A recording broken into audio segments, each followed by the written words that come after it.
We do need rules going forward. The Honourable Member for Beauce. Madam Speaker, I thank the member for Shefford for her question. What is disinformation? Well, if you bring a tractor, then you need a trailer. Not everyone has a garage.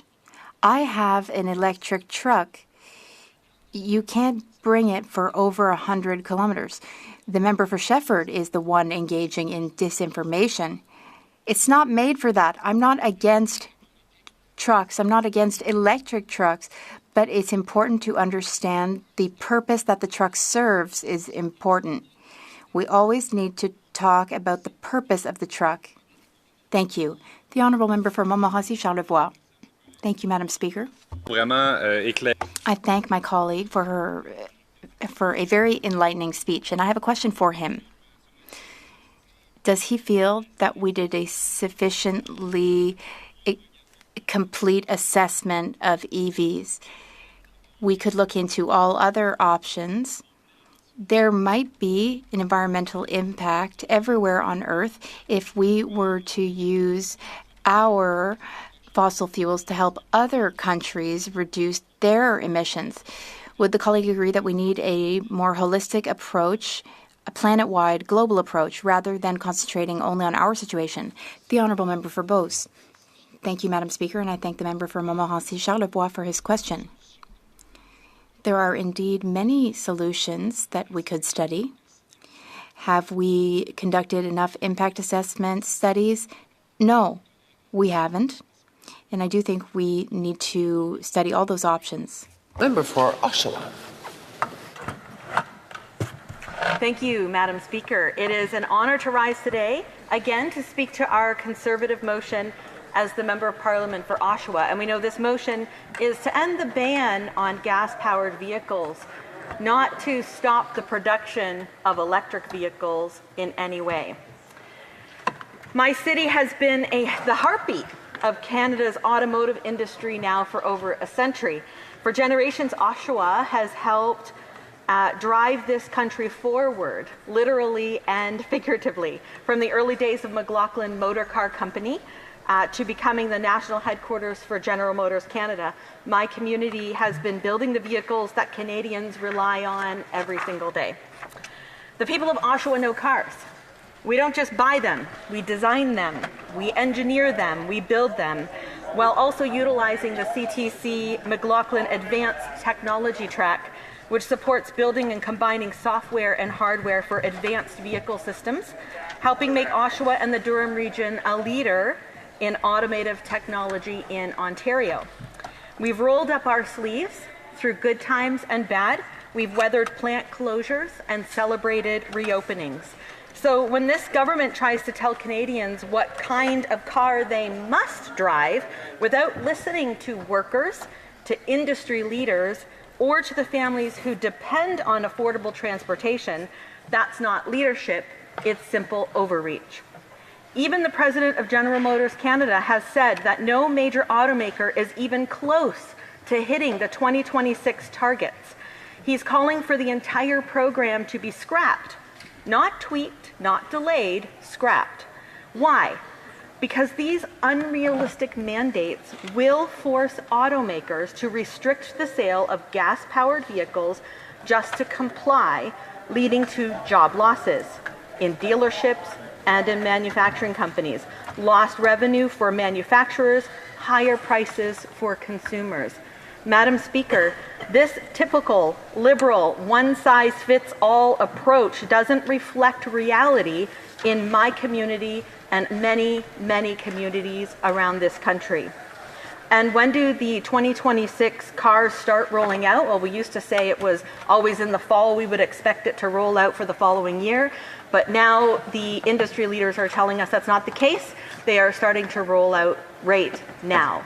So this is a very important and timely debate. And let me tell you, the workers of General Motors in Oshawa who fought hard to keep the auto industry alive in this country deserve better than to be dictated to by politicians in Ottawa who've never punched a clock, perhaps, or maybe even had to pay off a car loan. This Liberal government's top-down ban on gas-powered vehicles is not only unaffordable, it's disconnected from reality. It threatens jobs, limits choice, and raises prices on the very people who are already being squeezed by inflation, high taxes, and rising debt. In December 2022, the Canada Gazette, so this is found on the Government of Canada website, the regulatory impact analysis statement of this ban says this, and I quote, "The proposed amendments are expected to have a disproportionate impact on low-income households due to the higher upfront cost of ZEVs in early years and the potential for non-ZEV costs to increase due to decreasing supply of these vehicles in response to the increasing ZEV sales targets." Goes on to say, the proposed amendments would also disproportionately impact households living in rural and northern communities that may have lower access to public charging infrastructure. And there's more to be said on that as well. So if you're a skilled trade person in Oshawa, hauling your gear in the dead of winter, you're not thinking about EV market share, you're thinking about whether your truck's going to start in negative 20 degrees and whether you can afford the payments. These are the people the Liberal elite never think about, ever. Canadians are not anti-EV. We're already leading the way in clean tech and sustainable manufacturing. Since 2020, Ford, General Motors, and Stellantis have announced nearly $1.5 billion of new job-creating investments in Canada, strengthening the automotive sector and its supply chains. These investments are driving growth across communities in parts manufacturing, logistics, and technology development, reinforcing Canada's role in the global automotive industry. As reported by the Canadian Vehicle Manufacturers Association, EV sales have collapsed, Madam Speaker, in recent months, falling to just 7.5% in April of 2025. There is no longer a pathway to achieving the government's mandated sales level of 20% by 2026. The auto manufacturers can't meet these quotas. In fact, in Quebec, it has decreased by 75% in the first quarter of 2025, a 75% decrease in EV sales. If auto manufacturers can't meet these quotas, then there will be penalties. We know this. It was said before. Let's say a company is supposed to sell 10,000 vehicles in 2026. 2,000 of them must be EVs. They only end up selling 1,000, and what does that cost? That's a cost of $20 million to the manufacturer. So the government doesn't have to worry about the consumer carbon tax anymore. They probably looked at this policy and thought, this is a new carbon tax, we'll just get it this way from Canadians. The Liberal government will impose this $20,000 per vehicle tax at the expense of Canadians. Essentially, the result of this legislation is lower vehicle sales, higher vehicle prices for Canadians, and fewer jobs in the sector. It will undermine consumer affordability and choice specifically at a time of rising costs, limited demand, and growing uncertainty about infrastructure readiness. The auto industry is already under stress due to the U.S. tariffs. I know all members of this House will agree that now more than ever, we must collectively protect this vital sector. Causing further avoidable harm would be irresponsible, jeopardizing Canadian jobs, investment, affordable access and choice for essential transportation need, and the stability of our of our economy. If our auto regulations aren't aligned with those of the United States, for instance, it will threaten Canada's industrial future. And we risk losing our auto industry, which is why we must let the market and the industry dictate, not the Liberal government. Conservatives reject this approach. We believe in common sense. We believe in trusting Canadians, not punishing them. Canadians deserve freedom. Freedom to choose what they say and what they think and where their money goes. And yes, what they drive, whether it be gas-powered, electrical, or both. We support cleaner technology. We support lower emissions. We support a strong, competitive Canadian auto sector. We do not support telling working class Canadians that they must spend $15,000 to $20,000 more for a vehicle that doesn't fit their life or their region just to satisfy a mandate drawn up by this out-of-touch Liberal government. That is what Conservatives stand for. It's what we will always stand for. The auto sector in Oshawa and across Ontario has a delicate balance. Our workers have proven time and time again that they can compete with the best in the world, but they need stable, realistic policies, not sweeping bans that ignore infrastructure, regional needs, and consumer realities. And let's be honest, this ban's not going to hurt this Prime Minister or his Bay Street donors or many of the elites across the aisle. They still drive what they want. They'll still get chauffeured around in motorcades with idling engines, and they'll still fly their private jets to climate conferences overseas. It's working Canadians who will be left holding the bag. Thank you, Madam Speaker. Hear, hear. Hear, hear. Questions and comments. Questions et commentaires. Sorry, that was really loud. I didn't realize that was so loud. Member for The Honourable Member for St. Boniface.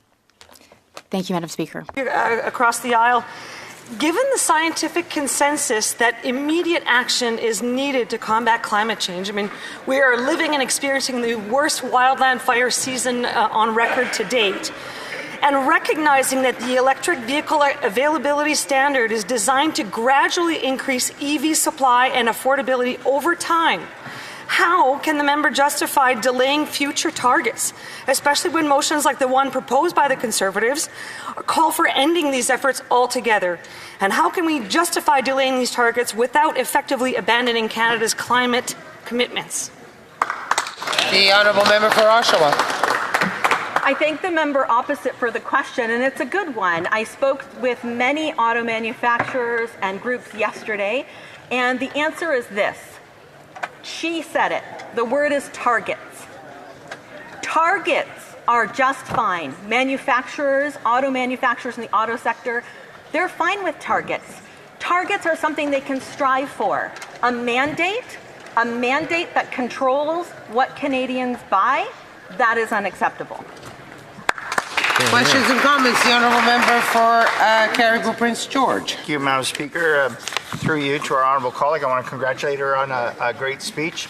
Madam Speaker, she spoke of her community and her riding being the heart of vehicle manufacturing for our country. When Bev Goodman, CEO of Ford Canada, called for the EV mandate to be repealed, Christian Aquilina, President of General Motors, urged the Liberals to scrap the EV mandate. Brian Kingston, President and CEO of the Canadian Vehicle Manufacturers Association, asked for the EV mandate to be scrapped as well too. So through you, Mr. Speaker, to our honourable colleague, this must just send us chill through her constituents. I wonder if she can share with some of the stories that she's hearing on the doorsteps about this. Good question. The honourable member for Oshawa has about 45 seconds. Thank you. Yes, Mr. Speaker, it does send a chill of fear through constituents in my riding. In Oshawa, it was announced we're losing a third line. We're losing that third shift. Jobs are already being lost because of sales going down. It's really a matter of choice. It comes back to choice all of the time. As I said before, Mr. Speaker, targets are fine. We all want a cleaner environment and lower emissions. We want to reach goals and targets. Mandates are unacceptable. Statements by members, déclaration de députés, the honourable member for Edmonton Strathcona. Mr. Speaker, we are at a critical time in our nation's history. We know that Canada can no longer rely on the U.S. for our primary strategic trade and security needs. We must now forge a different and a strategic path to ensure that our security, our peace, and our sovereignty are protected. But right now in Alberta, separatist groups are preparing a referendum to separate from Canada thanks to Danielle Smith.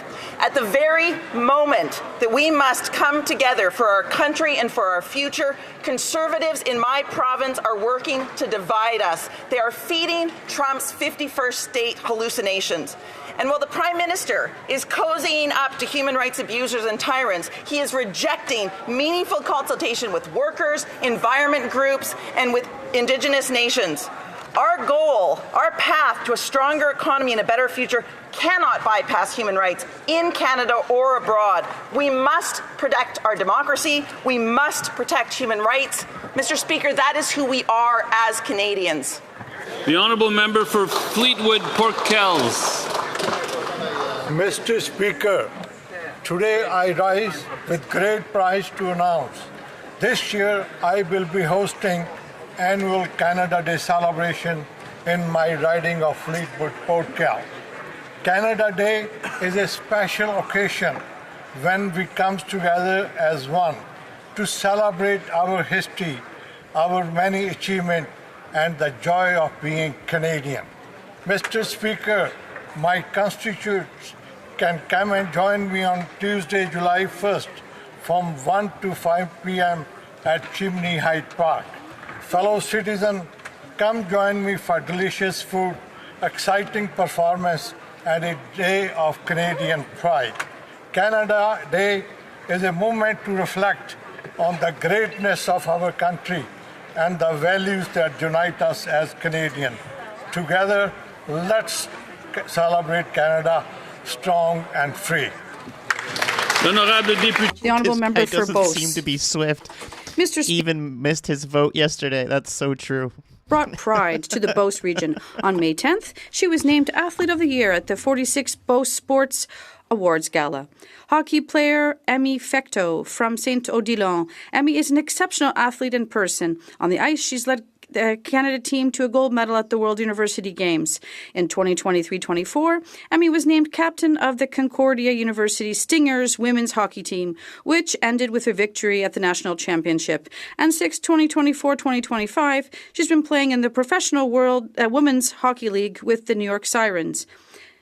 Emmy has never put her studies aside, and she's combined high-level sports and academic success with the same passion and discipline, earning her a bachelor's degree in English. Emmy is an inspiration for all of our young people, Mr. Speaker, a true ambassador for the Beauce region. Proud, determined, and deeply human, congratulations, Emmy, for all you've accomplished. The Beauce region is truly proud of you. The honourable member for Vancouver Centre. Mr. Speaker, I want to thank Vancouver Centre for putting their trust in me again for the 11th time. I will work hard to represent you. I speak to you now, though, not as an MP, but as a physician. I fear for the health of our children. Canada faces an outbreak of measles unseen in decades. We eliminated measles in 1998, now it's back. Measles is the most contagious of all viruses. It can live in the air for 48 hours. Measles is deadly. Hundreds of thousands of young children died in the 50s from measles, and those who survived faced permanent brain damage. I want to dispel some myths. Getting your kid to visit a friend with measles is risky. Measles is not chickenpox. Don't play Russian roulette with your child's life. Measles is preventable with MMR vaccines. So I beg you, parents, vaccinate your child. Women of childbearing age, get the vaccine before you become pregnant. Provinces do not allow unvaccinated kids to attend school. Cut her off. The honourable member for Sarnia-Lambton, Bikejwanong. Mr. Speaker, I'd like to thank the people of Sarnia-Lambton-Bikejwanong for putting their trust in me for a fourth term as their member of parliament. I want to thank my campaign manager, Ann Denman, and the many dedicated volunteers who worked to ensure a victory. Special shout-outs to McKenna, best volunteer coordinator and door knocker ever, and to Brandon, the brains behind getting out the vote, and to Bill, a.k.a. Murph, who made sure there were blue signs from one end of the riding to the other. I also want to thank my husband, Paul, who put up signs, door knocked, and was a major support for me, as he always is. Thanks also to my daughter, Jillian and Katie, for their love and support. I commit to being a strong voice for our issues in this riding and to be helpful to all constituents who need my assistance. These are challenging times, and I will be standing up for your civil liberties and the rights and freedoms we hold dear. I look forward to working with all sides of this House to build a better Canada for everyone. The Honourable Member for Hall Elmer. Thank you, Mr. Speaker. This week, we celebrate National Public Service Week, the perfect opportunity to recognize the outstanding work of those who every day ensure our country runs smoothly. The public service of 2025 must take advantage of new technologies and AI that can help us build a more agile and efficient public service. Our government will give public servants the tools they need to continue to serve all Canadians with excellence. New technologies will reduce routine tasks so that public servants can focus on what matters, namely creativity, judgment, and problem solving. Mr. Speaker, to keep Canada strong, we need a strong public service. Happy National Public Service Week. Thank you. The Honourable Member for Fort McMurray Cold Lake. Despite having the gift of abundant natural resources, Canada is not meeting our potential. Canada has the third largest oil reserves in the world, yet due to the lost Liberal decade and their anti-energy policies, we import nearly 500,000 barrels of oil a day. Liberals have preferred to support dirty dictator oil instead of our responsible Canadian energy.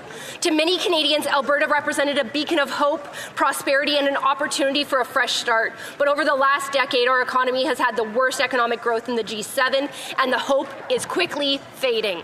Canada cannot wait. We need Canadian energy projects, mines, pipelines, LNG, nuclear, and so much more. Canada needs breakthroughs. We need to scrap the anti-energy C-69, the shipping ban, the energy cap, and the industrial carbon tax, unlocking our natural resources. We have the people. We have the know-how. We have the energy. What we need is for this Liberal government to get out of the way and let Canada flourish.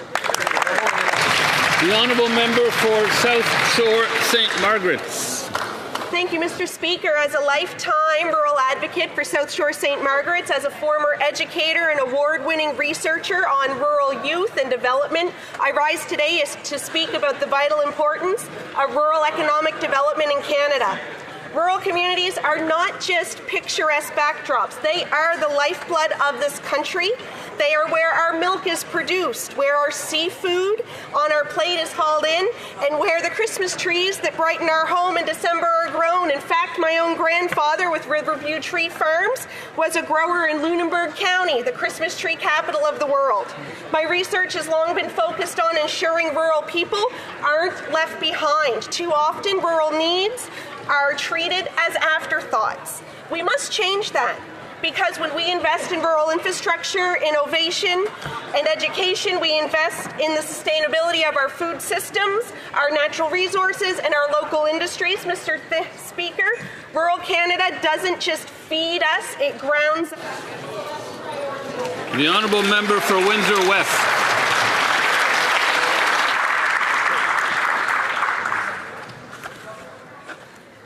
Mr. Speaker, I rise today as the Conservative Member of Parliament for Windsor West.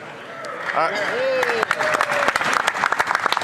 am deeply humbled by the trust the good people of Windsor have placed in me to represent their voices in Ottawa. It is in that spirit that I pay tribute to a man who left an indelible mark on our community and our country's auto industry.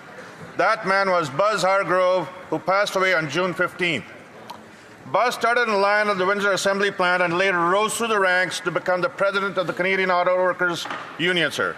He was a passionate advocate for working families, especially in Windsor, where the auto sector is not just a source of jobs, it is part of our identity. Buzz fought hard for wages, safer workplaces, and the security that comes with a good contract. His legacy is felt not only on the assembly lines, but in the strength and resilience of our communities. Rest in peace, Buzz. Your voice may have fallen silent, but your legacy will live on. Thank you, Mr. Speaker. The Honourable Member for Lac Saint-Jean.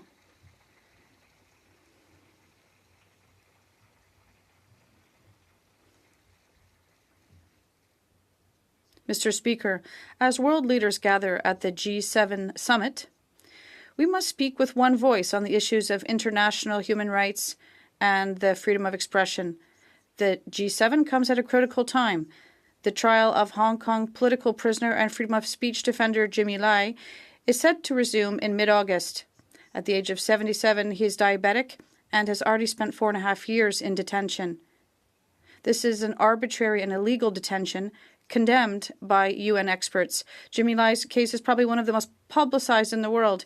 In 2023, both the House and the Senate unanimously approved motions calling for Mr. Lai's immediate release. Parliamentarians from all parties believe that granting him honorary Canadian citizenship would put pressure on the Hong Kong government to release him.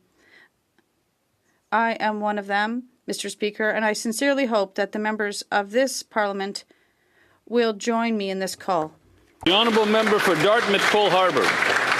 This year marks the 100th anniversary of the Commissionaires, an extraordinary not-for-profit organization that has proudly served Canadians and supported our veterans for a full century. Wow.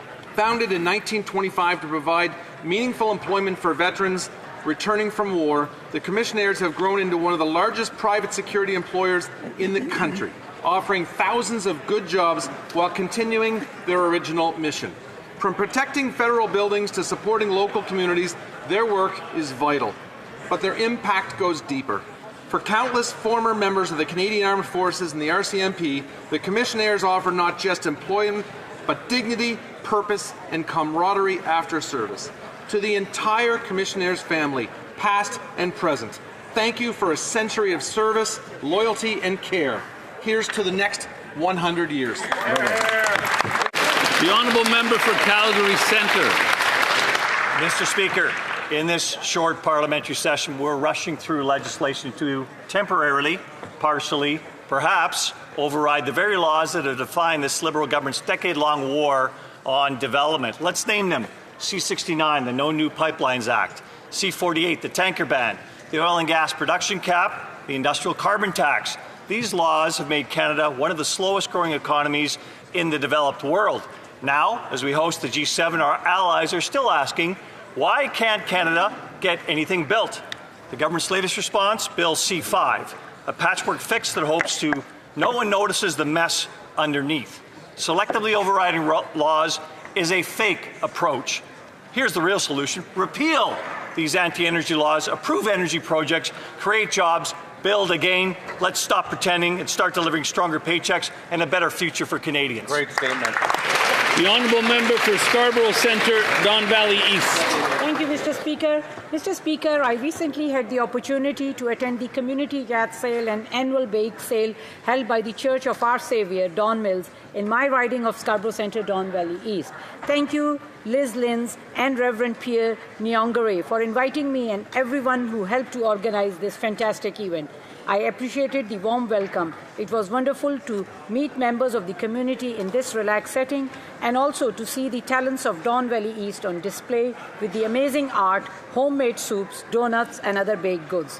Whatever our faith, we all want the best for our family, our community, and our country. Events like this help to build strong communities, and I look forward to getting to know this part of my riding this summer. I hope everyone has a productive and fulfilling summer. Hear, hear. The Honourable Member for Peace River Westlock. Mr. Speaker, it's never been more difficult for V8 truck owners in this country. After years of Liberal mismanagement, they've created hardships for farmers, families, and forestry workers in northern Alberta. Now this Liberal government plans to ban gas-powered vehicles and force Canadians to drive electric vehicles. Just one more example of Ottawa knows best. Well, Mr. Speaker, let me tell you what Albertans and rural Canadians know. The farmer hauling his livestock can't wait for hours to recharge during a trip. The hunter who needs to bring home his moose can't stick it in the back of a Prius. And when it's minus 40 out, oil and gas workers can't rely on EVs to haul heavy equipment needed to keep the heat on for the rest of the country. Even in Quebec, Mr. Speaker, the #1 selling vehicle is the gas-powered F-Series pickup. In a strong and free Canada, Canadians must have the choice to drive a vehicle that meets their needs at a price that they can afford. It's time to axe the ban on electric-powered vehicles, or gas-powered vehicles. The Honourable Member for Madawaska Restigouche. Thank you, Mr. Speaker. Last month, during my very first official activity as the elected member for Madawaska-Restigouche, I had the pleasure of attending the Grandiose Communautaire Awards ceremony organized by the Regional Municipality of Grand Falls. Individuals receive a Grandiose Award in recognition of their volunteer work. They generously give their time to organize activities and provide essential services to the community. Without these dedicated volunteers, many local initiatives simply wouldn't happen. Congratulations to Mariette Lafrance, Judith Thériault, and José Roussel. Your contributions are both valuable and essential. 3 other individuals were honored in the Ambassador category.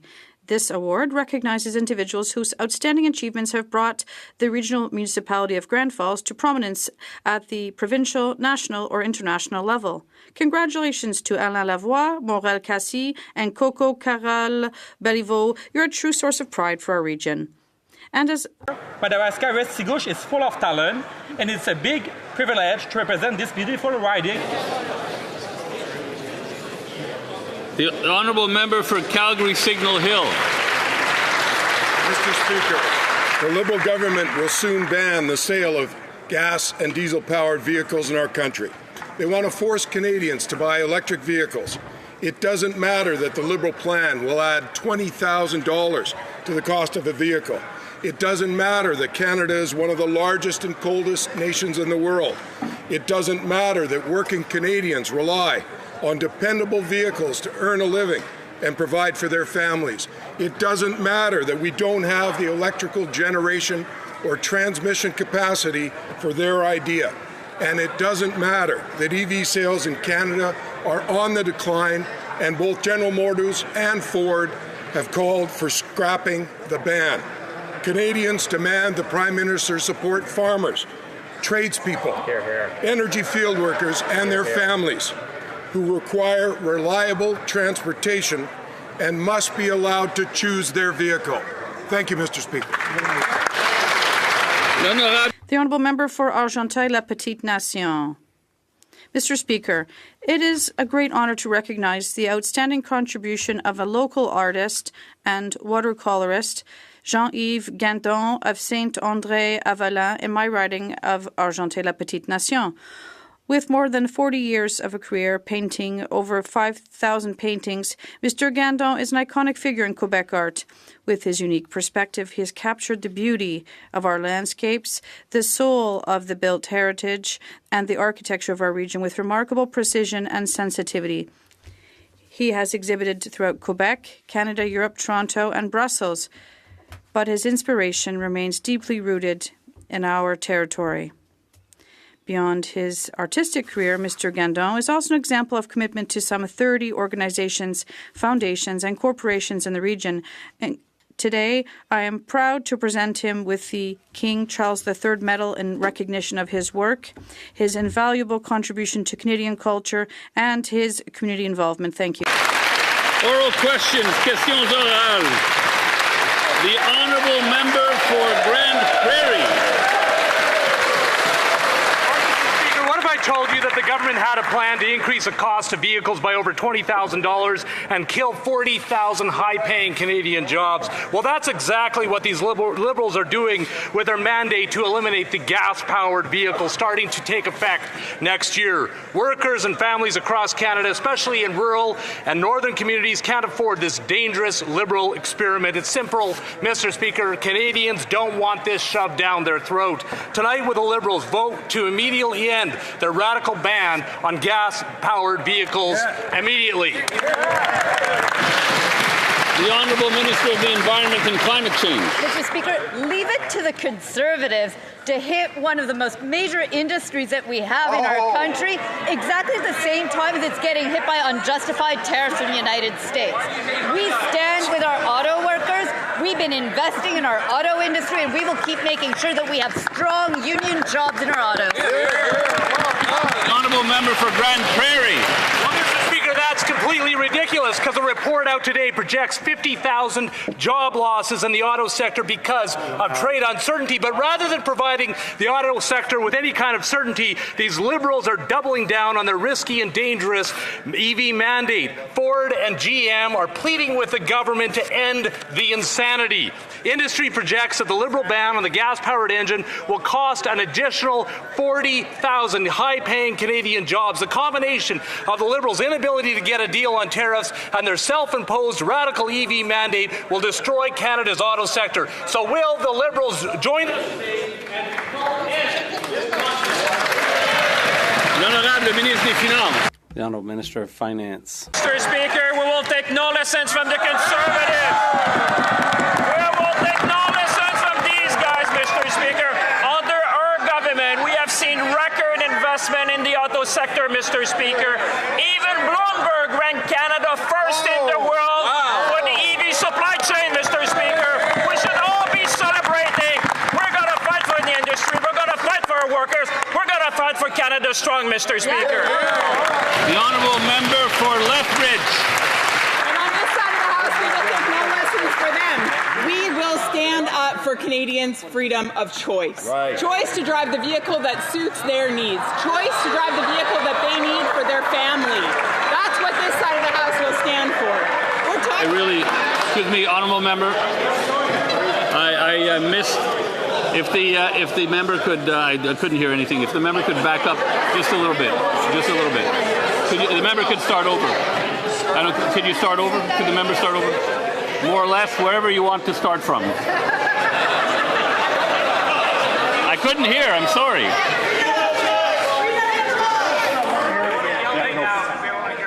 I'm sorry. You got to bring the House under control. The honourable member has the floor. Would she like to ask a question? I appreciate that. Mr. Speaker, these Liberals over here do not believe in the freedom of choice that Canadians should have when it comes to the vehicle that they drive.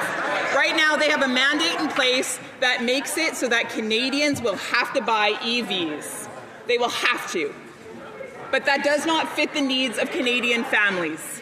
And especially at this time when Canadian families are struggling to make ends meet, they cannot afford the additional $20,000 that this mandate will add to their bill when they go to purchase a new car. Right now, this government has an option, and that is to vote with Conservatives to relinquish their ban on gas-powered vehicles. Will they? The Honourable Minister of the Environment. Mr. Speaker, what I will do is stand up for our auto workers all across our country. We'll stand up for a strong auto industry. I will stand up to make sure that we're climate competitive and going where the world is moving, which if they actually looked at studies, globally, EV sales are up. If the members opposite actually care about making sure that we are standing up for our auto workers, I hope that they will stand up with us to make sure that we are protecting the industry. Hear, hear. The honourable member for Lethbridge. If you're going to stand up for auto workers, if the Liberal government is truly going to stand with auto workers, then stop making the very vehicles that they're producing illegal. Hear, hear.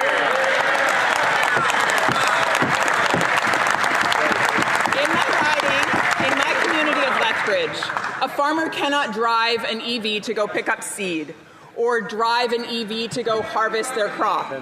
Families in my community need choice when it comes to the vehicle that they will drive. Will the Liberals stand with Canadians and relinquish their ban on gas-powered cars? The Honourable Minister of the Environment and Climate Change. Mr. Speaker, maybe just as a point of clarification about the regulation that they're talking about, which is not as they describe, let us be clear that there is no ban on gas-powered vehicles. They can read the regulation. So if we want to be clear, what we are doing is making sure that EVs are available to Canadians. 546,000 Canadians accessed our rebate to be able to purchase the vehicles because they wanted them. The Honourable Member for Mégantic-L'Érable-Lotbinière. Mr. Speaker, Canadians don't realize it yet, but very soon, because of this Liberal government, the cost of gas-powered vehicles is going to go up by $20,000 because this government wants to force everyone to buy electric. Banning gas-powered vehicles in Quebec, Mr. Speaker, that means no more snowmobiles, no more ATVs, no more F-150s, and vehicles will cost more and more. Will this Liberal Prime Minister, whose motorcade probably burns more gas than all the ATVs in the eastern townships put together, give Canadians the freedom to choose and vote in favour of our motion to cancel the ban on gas-powered vehicles? The Honourable Finance Minister. Mr. Speaker, my colleague should be delighted that thanks to our government, we have brought Quebec into the auto industry. We've made record investments in the sector. And the member will see what that looks like. We're building the industry of the future in Quebec and Ontario and all across the country. We've always fought for communities, whether it's Brampton, Oshawa, or in Quebec. We are building a strong Canada. The Honourable Member for Mégantic-L'Érable. Mr. Speaker, this is a cold country. It's a northern country. It gets cold in Quebec. According to the CAA, cold weather cuts a car's battery's lifespan by 40%. Banning gas-powered vehicles in Canada is unrealistic and will cost Canadians at least 38,000 jobs. This government wants to punish Quebecers who choose a gas-powered vehicle by imposing a tax of $20,000 per vehicle. Why do the Liberals want to punish Quebecers in rural areas? Will they vote in favour of our motion tonight and cancel the ban on gas-powered vehicles and leave Quebecers the freedom to choose what kind of vehicle they want? The Honourable Environment Minister. Mr. Speaker, perhaps we shouldn't be surprised that the Conservatives are going to say that this is not a strong industry when it's such an important industry in our country. So we will always stand with workers in the auto industry. And in Quebec, it should be known that about 25% of the new vehicles sold in Quebec are electric. The Honourable Member for Saint-Jean. Mr. Speaker, the Prime Minister is using the distraction of the G7 to ram through Bill C-5 without debate, a power grab against Quebec and Indigenous people. But fortunately, some of us are on the lookout. Yesterday, the AFN threatened to take court action if C5s passed without adequate consultation with Indigenous peoples. Also yesterday, a former Liberal minister voted against his own caucus, saying the Liberals' approach would even embarrass Stephen Harper. Will the Liberals take the time to answer questions on C5 instead of forcing it down Parliament's throat? The Honourable Minister of Nordic and Arctic Affairs. Monsieur Président, le gouvernement fédéral. Mr. Speaker, the federal government will determine whether a major project is in the national interest after consulting the provinces, territories, and Indigenous peoples. The projects will be chosen and will be subject to exhaustive consultation with Indigenous people. For all projects, the Crown, including the provinces and the territories, have to consult First Nations, and that's what this government will do. The Honourable Member for Saint-Jean. Mr. Speaker, the member for Beaches East York is surely not the only Liberal uncomfortable with C5. There are others who didn't get into politics to force pipelines on Quebec without its consent and without a credible environmental assessment. There are others who didn't get into politics to undo reconciliation by forcing energy projects on Indigenous peoples. There are still other Liberals who didn't get into politics to copy Pierre Poilievre's ideas and use closure to ram them through with help from the Conservatives. Will these Liberals ask the Prime Minister to let Parliament do its work instead of imposing C5? The Honourable Government House Leader. Parliament is doing its job, Mr. Speaker. We are a government that was elected on the slogan of "It's time to build" in Canada. We're doing that with respect. We, of course, are speeding projects up, those of national importance, while at the same time respecting jurisdictions and Indigenous rights. But we're doing that, Mr. Speaker, because Canada has to take charge to create opportunities to build a strong economy. It is time to build, Mr. Speaker. The Honourable Member for Repentigny. Mr. Speaker, Bill C-5 does more than circumvent environmental assessments. It allows oil companies to violate 13 laws and 7 regulations, most of them environmental. With C5, there will no longer be any need to comply with the Environmental Protection Act, the Species at Risk Act, the Fisheries Act, the Marine Mammal Regulations, and many more. What's worse, Section 21 specifies that Ottawa can suspend any other law by order in council. Just like Donald Trump. Is there even one law that the Liberals are not prepared to violate on behalf of the oil companies? The Honourable Minister of the Environment and Climate Change. Mr. Speaker, Canadians and Quebecers asked us to build a strong economy. They called on us to embark on projects of national importance. That's what we're doing, but we're doing it while at the same time protecting the environment. And I hope that the Bloc will consider supporting us on this bill. A member for Oxford. Mr. Speaker, Oxford is home to thousands of hard-working auto workers and spin-off jobs that fuel our economy. A new report warns that the unjustified U.S. tariffs on the auto sector could kill 50,000 jobs. Yeah. Our families are worried, our workers are terrified, and the layoffs have already started. But this Prime Minister claimed to be the man with a plan. But as we don't get a deal done, we are suffering right across the board. The Prime Minister talks a big game, but when it comes to fighting for auto workers, he is missing from action. Can the Liberals tell us how many auto sector jobs will be lost because they failed to get a deal? L'honorable ministre des Finances. Mr. Speaker, it's incumbent on every member in this House to fight for auto sector, Mr. Speaker. We know that they are the best worker in the world. We know that they are in our communities across the country. We know that we have been working with them hand in hand at every time, Mr. Speaker. We're facing a trade war from our closest neighbor, Mr. Speaker, but one thing is true. We're going to fight for our workers. We're going to fight for our industry. We're going to fight for Canada. Mr. Speaker, we're the true North, strong and free, and we'll fight for our workers. The honourable member for Niagara Falls, Niagara-on-the-Lake. Speaker, in May, GM announced a record-setting $888 million investment in one of our local V8 engine plants. Problem is, they're investing it in Tonawanda, New York, just miles away from our very own V8 engine plant in St. Catharines. Workers in Niagara are worried about their future, and now a new report says that the unjustified U.S. tariffs could kill over 50,000 auto sector jobs in Canada. Will the Liberals admit their failure to get a deal with the U.S. threatens to kill thousands of good-paying auto sector jobs in southern Ontario? The Honourable Parliamentary Secretary to the Minister of Industry.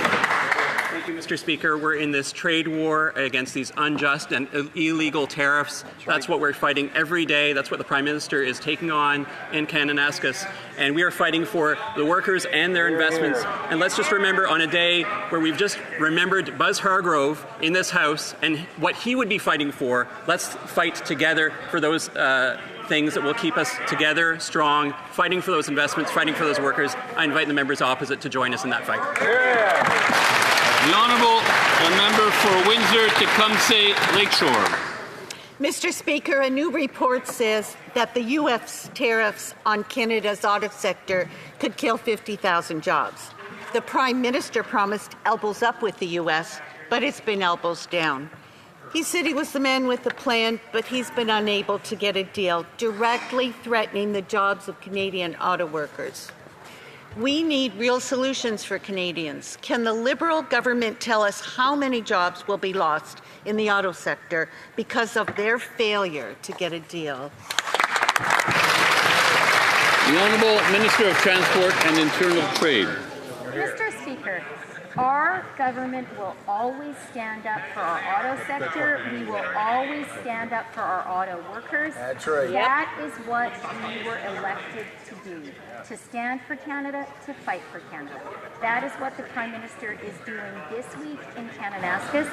And I do know that Canadians recognize, and I hope all members of this House will recognize, you can't get a good deal for Canada if you negotiate in public. Hear, hear. The Honourable Member for Windsor West. Mr. Speaker, in Windsor, we build cars. It's what feeds our families and pays our mortgages. But now, 50,000 Canadian auto jobs are at risk because this Prime Minister couldn't get a deal with the United States. He promised to be elbows up, but instead, it's elbows down. In Windsor, auto workers and suppliers are very concerned, and they deserve answers. And if Buzz was here today, he'd be asking how many jobs will be lost because this Liberal government failed to stand up for Windsor and the Canadian auto sector, Mr. Speaker. The Honourable Minister of Transport and Internal Trade. Mr. Speaker, this is a frightening time for our auto workers. It's a frightening time for all Canadians. And that is why it is so important for Canadians to hear all of us say that our government was elected to stand for Canada, our government was elected to fight for Canada, and that, Mr. Speaker, is what we shall surely do. It is what we are doing. And I know, Mr. Speaker, Canadians are smart. They know you can't get a good deal if you negotiate in public. Hear, hear. The Honourable Member for North Island, Powell River.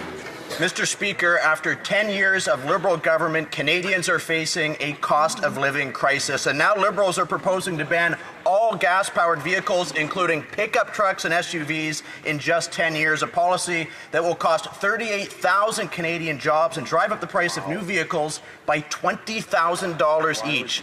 Conservatives believe that Canadians who drive their kids to school or to sports or themselves to work should have the freedom to choose the vehicle that's right for them and their families at a price that they can afford. Why does this Liberal government apparently disagree? The Honourable Minister of the Environment and Climate Change. Mr. Speaker, once again, it is so shocking in a moment when our auto industry is under fire from the unjustified tariff from the United States that we have the Conservatives talking down a growing industry right in our country. We are going to stand up for our auto workers, we're going to support our auto workers, and we're going to make sure that Canadians have access to a growing area for vehicles. It's actually growing globally. We're going to make sure that Canadians have access to zero-emission vehicles. The Honourable Member for Brandon Souris. The Liberal government is banning gas-powered vehicles and forcing Canadians to buy electric. This will add $20,000 on top of the average $66,000 price of buying a car, as if they need to be more expensive in this country. This will jack up prices on Canadians and gut hundreds of energy sector jobs in Western Manitoba. Canadians do not want to be forced to drive EVs. With manufacturers like GM and Ford calling for its removal, will the Liberals admit their mistake and vote in favour of our Conservative motion to give Canadians back choice in what they drive later today? L'Honorable Ministre des Finances. Mr. Speaker, what we are prepared to admit is that we landed generational investment in this country, Mr. Speaker. You have seen companies of the like of Volkswagen choosing Canada, Mr. Speaker. You have seen companies like Honda choosing Canada, Mr. Speaker. You have seen companies like Stellantis choosing Canada, Mr. Speaker. And the reason why? Because we have the best worker in the world, Mr. Speaker. Because we have a growing industry. Because they know that Canada is the land of the future, Mr. Speaker. They should rally with us. Cheer our workers, cheer our industry, and let's cheer Canada together. The Honourable Member for Montmorency-Charlevoix. Mr. Speaker, in my riding, we need our vehicles. We need them to take kids to school, to work on our farms, or even to explore our vast territory. We need our ATVs and our skidoos. Gas is not the only means, but it's efficient and effective, and it works everywhere. Instead of allowing us to take charge and develop and grow our economy,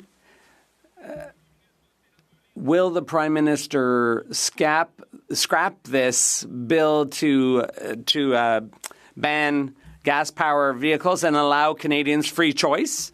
The Honourable Minister of the Environment. Mr. Speaker, to start with, we're not banning skidoos. We need to talk about the facts here.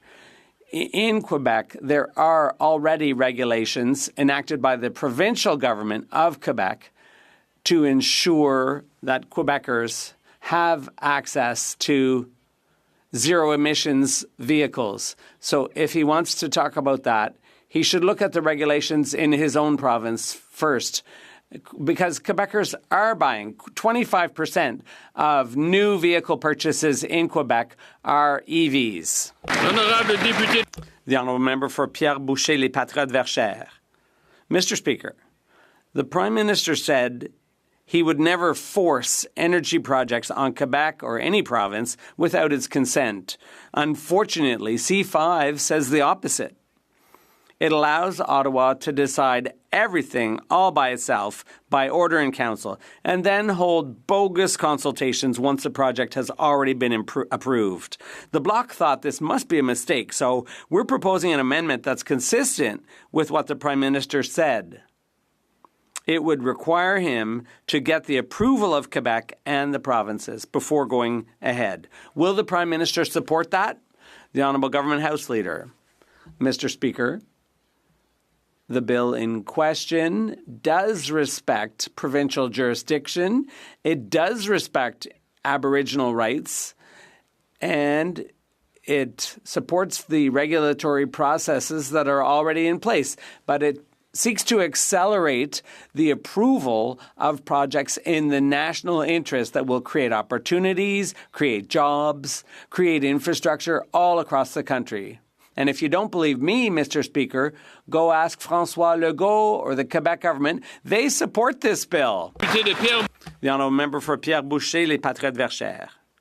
C5 would allow Ottawa to force pipelines on Quebec, the provinces, and First Nations without their consent. It allows 13 laws to be violated and others to be added by order in council.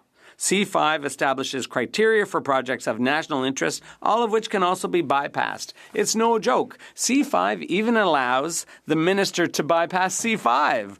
That's why the Bloc's proposing amendments. Without our amendments, C5 is nothing more than a license to run roughshod over Quebecers. Will the Liberals support us? The Honourable Government House Leader.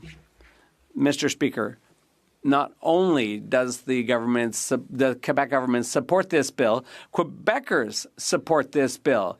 We just saw there was an election where 44 Liberals were elected all across Quebec. Why? Because Quebecers know. Quebecers are broad-minded, and they can see that we need to build. We need major projects. We need to create good opportunities for our kids and our grandkids. It allows for dreams, and it allows to build Quebec, Mr. Speaker. Calgary, Midnapore. After telling Canadians to live in shipping containers, will the housing minister go home to his $2 million penthouse in Vancouver, his 11 acres in Tofino, or his $5.6 million property in Squamish? This hypocritical minister is telling young Canadians stuck in their parents' basement that housing prices don't need to come down. Does he not see how arrogant and condescending that sounds from atop his Vancouver penthouse? Yeah. The Honourable Government House Leader. Mr. Speaker, I honestly don't know where honourable colleagues across the aisle are going with this questioning. The minister is obviously in full compliance with the strictest ethics code known of in the Western world. It applies to all of us. It applies to that minister. He will be in full compliance with that. The Honourable Member for Sherwood Park, Fort Saskatchewan. Mr. Speaker, I would encourage the minister to come down from his penthouse and answer the questions himself rather than relying on the House Leader. He has a $10 million real estate portfolio that includes multiple properties and a beautiful Vancouver penthouse. I'm sure it's very nice. No wonder then that his first act as housing minister was to announce that he doesn't want housing prices to go down. No wonder. Why is this minister putting his personal portfolio ahead of his cabinet portfolio and abandoning young people who are stuck without jobs and still living with their parents? The Honourable Government House Leader. Mr. Speaker, it must be getting late into the month because the level of innuendo coming from the other side of this House is quite frankly appalling. Obviously, this minister is in compliance with all of the disclosure obligations and is going to continue complying with the strictest ethics code in the world. And at the same time, he will obviously be creating many hundreds of thousands of housing opportunities for young Canadians, Mr. Speaker. The Honourable Member for Sherwood Park. Park, Fort Saskatchewan. Mr. Speaker, I do want to be generous today and offer the Housing Minister one more opportunity to respond. The issue here is that the Minister, who's supposed to be solving the Liberal housing crisis, actually has a personal financial interest in seeing that crisis continue. I think to most Canadians that would seem to be a little bit of a problem. How can we expect the Penthouse Minister to actually solve the Liberal housing crisis while the same housing crisis continues to make him even richer? The Honourable Government House Leader.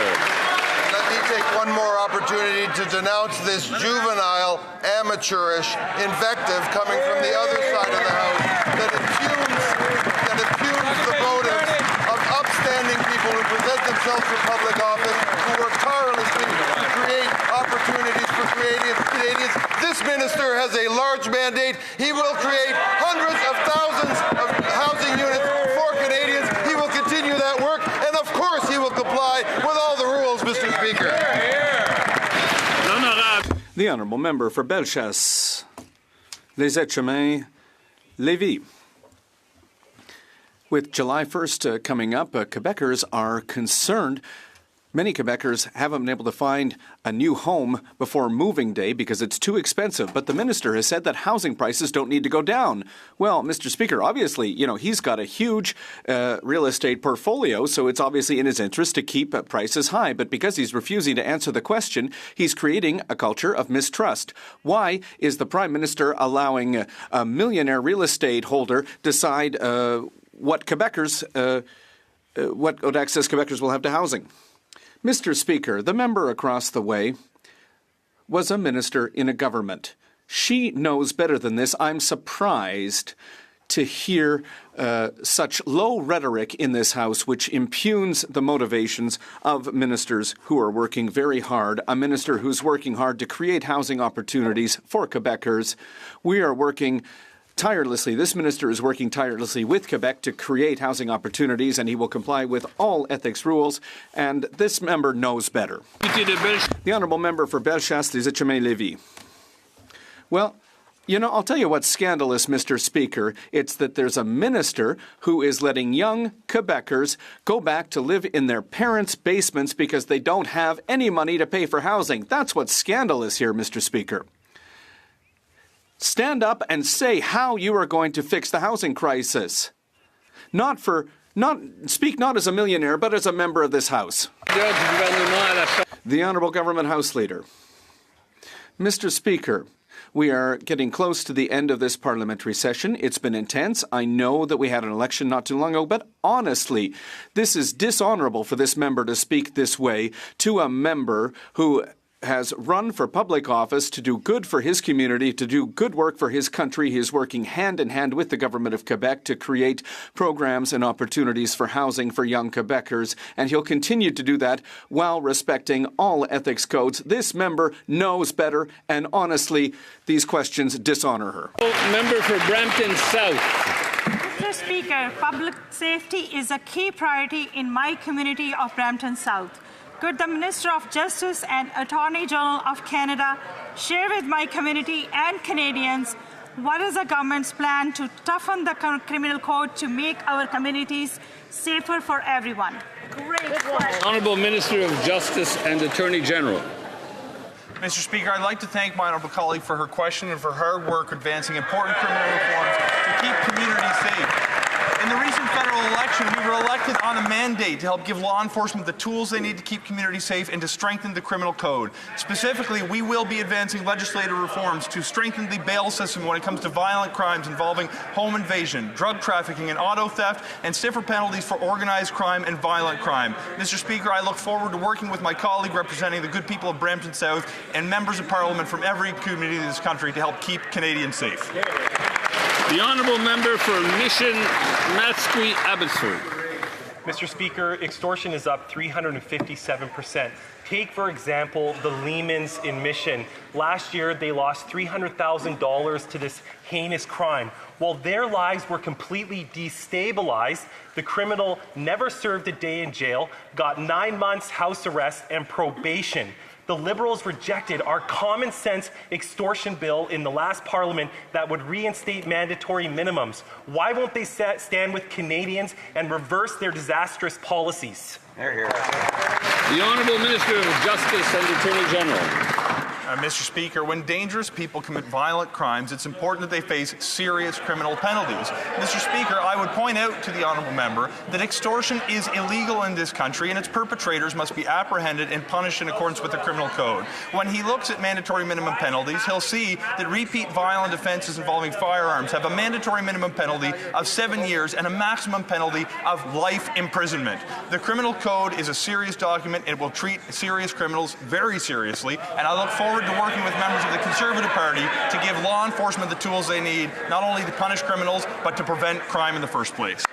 The Honourable Member for Mission Matsqui Abbotsford. Mr. Speaker, extortion is obviously illegal, but it was this minister and the Liberal government that removed mandatory sentences for these dangerous crimes. The sad reality is that the Lehmans will probably never get their money back. And not only were they traumatized by this crime, they were forced to remove the $300,000 from their business account. And now that money is subject to tax with the CRA. When will the Liberals get serious and change the laws that protect Canadians and put the Lehmans first, not the criminal? Hear, hear. The Honourable Minister of Justice. Mr. Speaker, it is beyond reprehensible for a member of the House of Commons to suggest that one party or another puts criminals ahead of victims. We are going to advance important reforms to strengthen sentencing.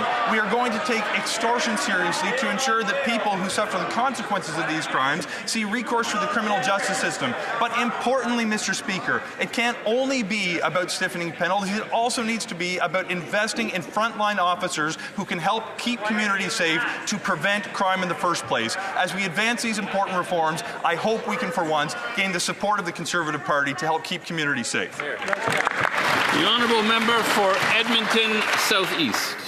Mr. Speaker, incidents of extortion are increasing at a rampant speed, and the Liberal government doesn't seem to be serious about it. In Edmonton, firebombs are being thrown at businesses and bullets are being fired at houses demanding for extortion money. Extortion is up by 357%.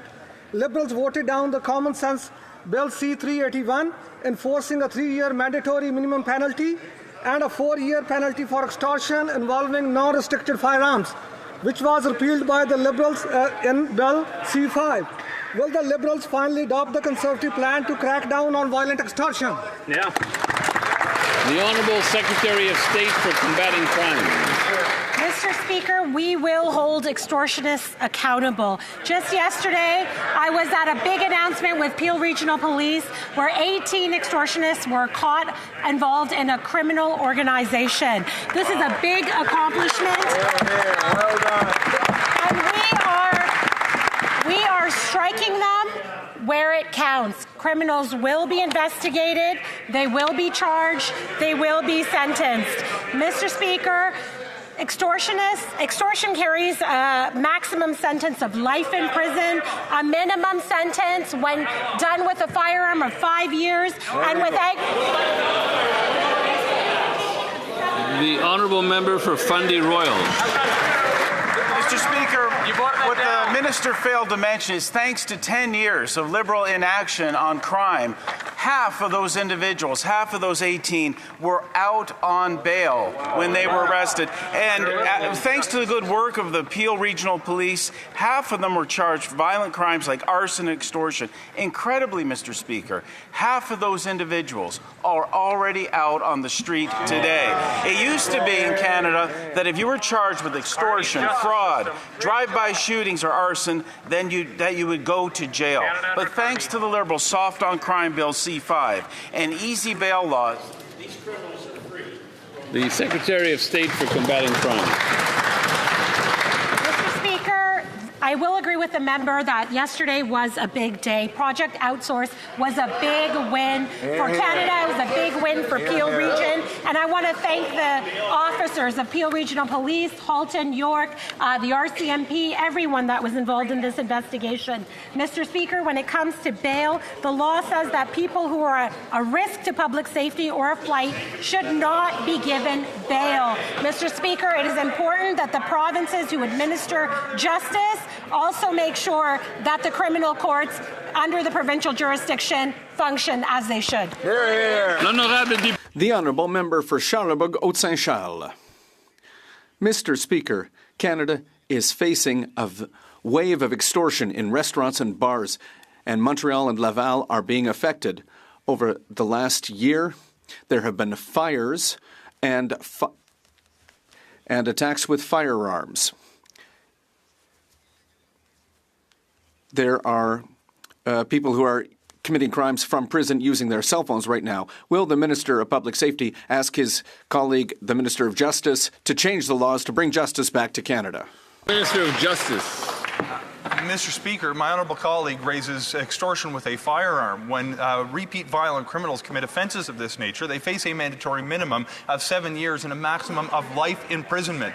Mr. Speaker, when we see this kind of behaviour, we need not only to reform criminal laws to punish wrongdoers on the back end of such conduct, but we need to invest in our frontline officers who are keeping communities safe. As part of the recent election campaign, Canadians have elected a new Liberal government to make these precise investments, and I look forward to implementing them. I hope only Conservative members will join us. The Honourable Member for Brantford, Brant South, Six Nations. Mr. Speaker, a so-called safe injection site backed by this Liberal government became the scene of a broad daylight drug shootout. A mother walking by was killed, yet the staff member at the site who helped the shooters escape, shockingly, won't serve a single day behind bars. Wow. This wasn't about harm reduction. It was chaos, violence, and death in a residential neighborhood. Will this Liberal government finally accept responsibility for these sites becoming crime magnets and ending the dangerous policies putting Canadians at risk? The Honourable Minister of Public Safety. Thank you, Mr. Speaker. The drug crisis across Canada and North America has impacted many communities, and there isn't a community that we represent that hasn't gone through challenges. With respect to the matter in question, Mr. Speaker, it is something that was made by an independent adjudicator, and I won't be able to comment on that. The Honourable Member for Brantford, Brant South, Six Nations. After a decade of this Liberal government, serious violent crime has soared, but so has leniency. A mother is dead, and the so-called harm reduction worker who helped the accused killer gets to serve her sentence from home and to enjoy her gym membership. Wow. What kind of justice system does the Prime Minister believe in? One that protects victims or one that rewards criminals? And to correct what the Prime Minister had to say, there is no mandatory minimum for extortion because she and her government voted in favour of C5. Right. Will the Liberals finally take responsibility for their soft-on-crime agenda? The Honourable Secretary of State for Combating Crime. Mr. Speaker, this new government was given a strong mandate from Canadians to keep our communities safe, and we will do exactly that. We're committed to hiring 1,000 new CBSA officers, 1,000 more RCMP personnel to secure our borders, to keep our streets safe. We'll make it tougher for violent criminals to get bail and impose stricter sentences for repeat violent offenders. Mr. Speaker, this government is acting quickly. We brought in C2 immediately to provide policing with the tools necessary to catch criminals. The Honourable Member for Vaughan Woodbridge. Mr. Speaker, extortion is up 357% across Canada. In the GTA, 18 suspects were arrested in a major extortion bust. Firearms, ammunition, and $4.2 million seized in assets. And get this, half of the suspects were already released on bail. Just last week, York Region Police Chief called for urgent bail reform. The Liberals voted against a Conservative bill to crack down on extortion and reintroduce mandatory minimums. Will the Prime Minister stop siding with criminals and support our plan to keep violent criminals in jail? Great question. The Honourable Secretary of State for Combating Crime. Mr. Speaker, once again, yesterday was a good day. Project Outsource was a big bust, and it's why our government is committed to introducing new legislation that will toughen bail rules for serious offences and ensure that sentences match the severity of crimes. Mr. Speaker, we're working hard to make sure law enforcement has the tools it needs to investigate, to catch, to prosecute, and to put criminals behind bars. Hear, hear. The honourable member for York Centre. Speaker, after a decade of this Liberal government, crime in Toronto is out of control. Last night in North York, what began as an armed carjacking at the shops of Don Mills turned into a police pursuit and a man jumping off the Gardiner Expressway. The Liberals turned Toronto into Grand Theft Auto real-life edition. Liberal Bill C-5 and C-75 let criminals out on bail instead of locking them up and keeping us safe. So I ask, Speaker, when will the Liberals repeal their soft on bail regime and start protecting Canadians from violent criminals? Honourable Secretary of State for Combating Crime. Mr. Speaker, this new government is committed to working collaboratively with the provinces to ensure that our bail system works. Mr. Speaker, bail is administered by the provinces through provincial judges in provincial courts and by Crown provincial prosecutors. Mr. Speaker, they too should be given the resources and the tools that are needed, and they should have the space that is necessary to hold these criminals accountable. Okay, so then change the criminal code so they can apply it better. Lacadie. Thank you, Mr. Speaker. One of the main reasons why I got into politics is because I love meeting with people, no matter where they come from or what their story is.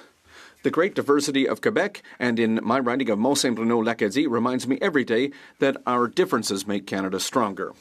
I'm looking forward to participating in community life in my riding this summer. Can the Minister of Identity and Canadian Culture and the Minister responsible for official languages please tell us what major national events will take place this summer and how these events will bring Canadians together? The Honourable Minister of Canadian Identity and Culture.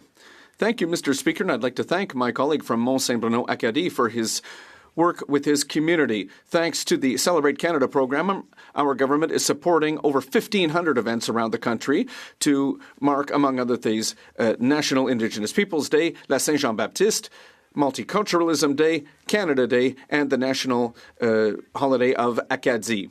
Concerts, cultural festivals, community gatherings, so many opportunities to celebrate our diversity and to strengthen that which unites us from coast to coast to coast. Honourable member for Middlesex. Mr. Speaker, a new report confirms what Canadians already knew. The Liberal housing crisis isn't just locking generations out of home ownership, it's dragging down our whole economy. Teachers are commuting hours just to afford rent. Tradespeople are building homes that they are priced out of owning. And permitting in London is taking over 6 months, even just for a small renovation. Now the Liberals' own data shows collapsing housing starts, 72% in London. Ooh. So after nearly a decade in power, how does this government defend doubling housing costs and tanking our economy? The Honourable Minister of Housing and Infrastructure. Thank you, Mr. Speaker. Thank you, Mr. Speaker. And let's support him. Let's go. Canadians elected this new government to double construction. That's right. And to make it more affordable across the country. And that's what we're going to deliver. That's right. We're focused on delivering tax breaks on GST and income tax. We're focused on lowering development costs. We're focused on delivering for Canadians on affordability across housing, and we expect the members opposite to support that. The Honourable Member for Middlesex, London. Canadians can't live in press releases and recycled talking points. They need homes. London received $74 million from the Liberals' Housing Accelerator Fund. And what did we get? A staggering 72% drop in housing starts and zero transparency. Meanwhile, this government is under fire for funneling public dollars to insiders and mismanaging every major project. So when will the Liberals admit their signature housing plan is a flop and stop using taxpayer money to cover up their failure with photo ops? The Honourable Minister of Housing and Infrastructure. Thank you, Mr. Speaker. The good news is that housing starts across Canada are up this year. That's right. Good work. We are seeing challenges in Ontario. We're working with our partners in Ontario to turn that around. But across Canada, we're building, and we're going to build more. The honourable member for Richmond Centre Marpole. Mr. Speaker, the Liberals' Housing Agents May report confirms that housing starts in Vancouver dropped 10.4% from last year, despite the city receiving $115 million from the Housing Accelerator Fund. In Richmond, housing projects are stalled, and families are facing record high prices. When will this Liberal government admit its housing plan is failing and that Canadians are paying the cost for their incompetence? The Honourable Minister of Housing and Infrastructure. Thank you, Mr. Speaker. Canadians made a very clear choice in April to elect a government that's focused on delivering housing. And we will do that, Mr. Speaker. And the Housing Accelerator Fund has been extraordinarily well supported by over 200 communities across Canada. That's right. So if the members opposite don't believe in the program, you can talk to your mayors and councillors, continue to throw them under the bus. This government is going to work in that partnership, and we're going to deliver housing with communities across Canada. Very good, Gregor. The honourable member for Burnaby Central. Mr. Speaker, today leaders from around the world are meeting at the G7 summit in Alberta to tackle some of the most complex challenges. I understand that the Prime Minister met with President Zelensky today to understand what Ukraine needs to secure its victory. Can the Minister of National Defence please update this House on the discussion Canada is having regarding Ukraine at the G7 today? Good question. The Honourable Minister of Defence, of National Defence. I'd like to thank the member for Burnaby Central for his dedication. Canada's support for Ukraine in the face of Russia's illegal and unjustified war remains steadfast. Absolutely. Earlier today at the G7 summit, the Prime Minister announced $2 billion in new military support to aid Ukraine in its time of need. This includes funding for drones, for ammunition, and for armored vehicles. We're also providing over $2.3 billion to help Ukraine rebuild its infrastructure and its public systems, Mr. Speaker. Make no mistake, Canada will stand with Ukraine until victory. The honourable member for Hamilton East Stony Creek.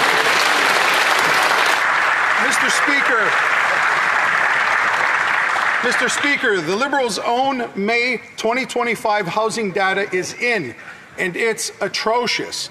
The Liberal Housing Accelerator Fund was put into place to accelerate housing. It's done the opposite. For example, the Housing Accelerator Fund gave $93.5 million to Hamilton, but housing starts are down by 50.7%. Why would this so-called new Liberal government continue its old, failed programs? Honourable Minister of Housing and Infrastructure. Mr. Speaker, as the member states, there are challenges in Ontario, and we're working with our partners in Ontario to turn that around. Across Canada, housing starts are up this year. Right. Housing starts that are near record levels of almost 280,000 starts this year is the trajectory we are on. We need to build on that. We're shooting for 500,000 units, and we're going to work with our partners provincially and locally to deliver that. The honourable member for Edmonton Strathcona. Speaker, it's been 4 years since we were promised new selenium regulations to protect Canada's water and fish from devastating impacts of coal mining. Now, with the Conservatives and the Liberals in a bromance on C5, I'm wondering whether or not the minister will be bringing these protections forward. Now that they've decided to ignore workers' rights, environmental laws, and Indigenous rights, these protections and regulations are more important than ever. When will we see these long-awaited, long-promised regulations to stop foreign coal companies from destroying our beloved Rocky Mountains? The Honourable Minister of Transport and Internal Trade. Mr. Speaker, I'm really glad to get that question because it is so important for us to support Canada's beloved Rockies. There is a consensus among Albertans of all political stripes that we need to protect this precious resource. We need to protect our precious national parks. I want to assure the member opposite that our government will work closely with her and all members of this House to ensure that we do that. Ranchers believe in it, environmentalists believe in it, hikers believe in it. Our government stands with them. The honourable member for Saanich Gulf Islands. Thank you, Mr. Speaker. Not disputing the need for Canada to fortify defences and defence spending. The arbitrary 2% of our GNI for NATO stands in stark contrast to another goal long forgotten, 0.7% of GNI for development assistance. Poverty and failed states fuel terrorism and warlords and fuel wars. Now that we're investing in the war machine, will this government commit to up our investment to wage peace in this country? Hear, hear. The Honourable Secretary of State for International Development. Mr. Speaker, our new government commits to keeping our commitments to humanitarian aid, global development on the sustainable level. Despite other countries cutting back, our country, our great government of Canada, will continue to help those that are much in need, those that have been displaced, and those that need the help that they need in times of dire straits. Thank you.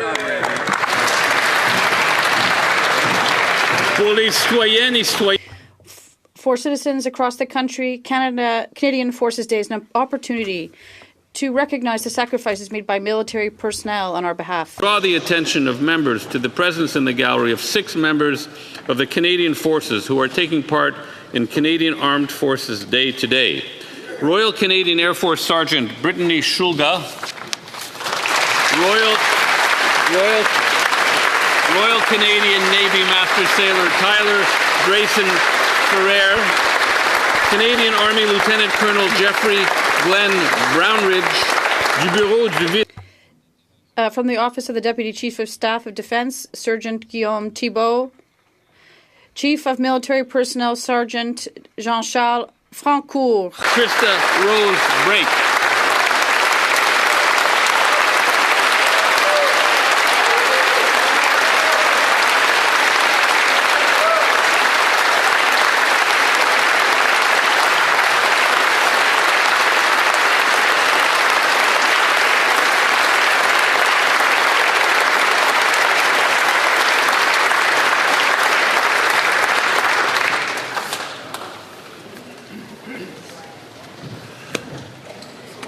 So that concludes this part of the day, and we'll give members a moment to leave quietly to where they have to be, and quickly, of course. Okay, so there's going to be some committees starting in 18 minutes. We're going to stay on this stream. We're going to watch the committees for a little bit, but we're not going to watch the whole committees. They're just going to select chairs and then pretty much do some routine proceedings and adjourn. But we'll see what's going on here first.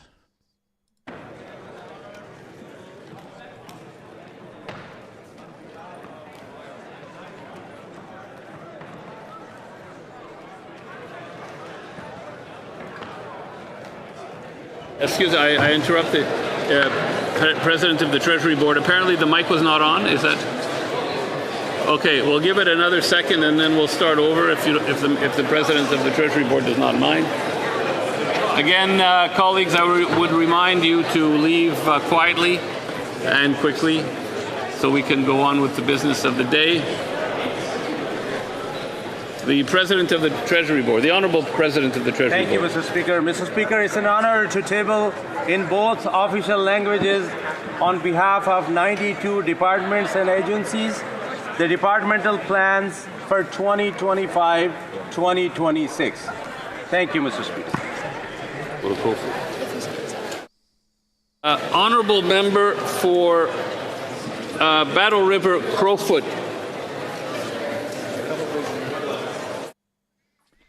Thank you very much, Mr. Speaker. I appreciate the opportunity to briefly rise and to acknowledge, Mr. Speaker, the letter that I sent to you this morning, outlining my intention to, at the earliest opportunity, which is today, to resign as Member of Parliament of Battle River Crowfoot, as outlined in that letter.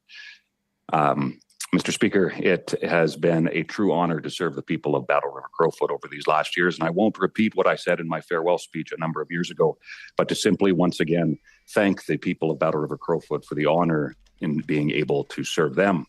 My team, both campaign team and staff, who have become not just people that you work alongside, but truly friends in this process, and all the volunteers that make politics happen.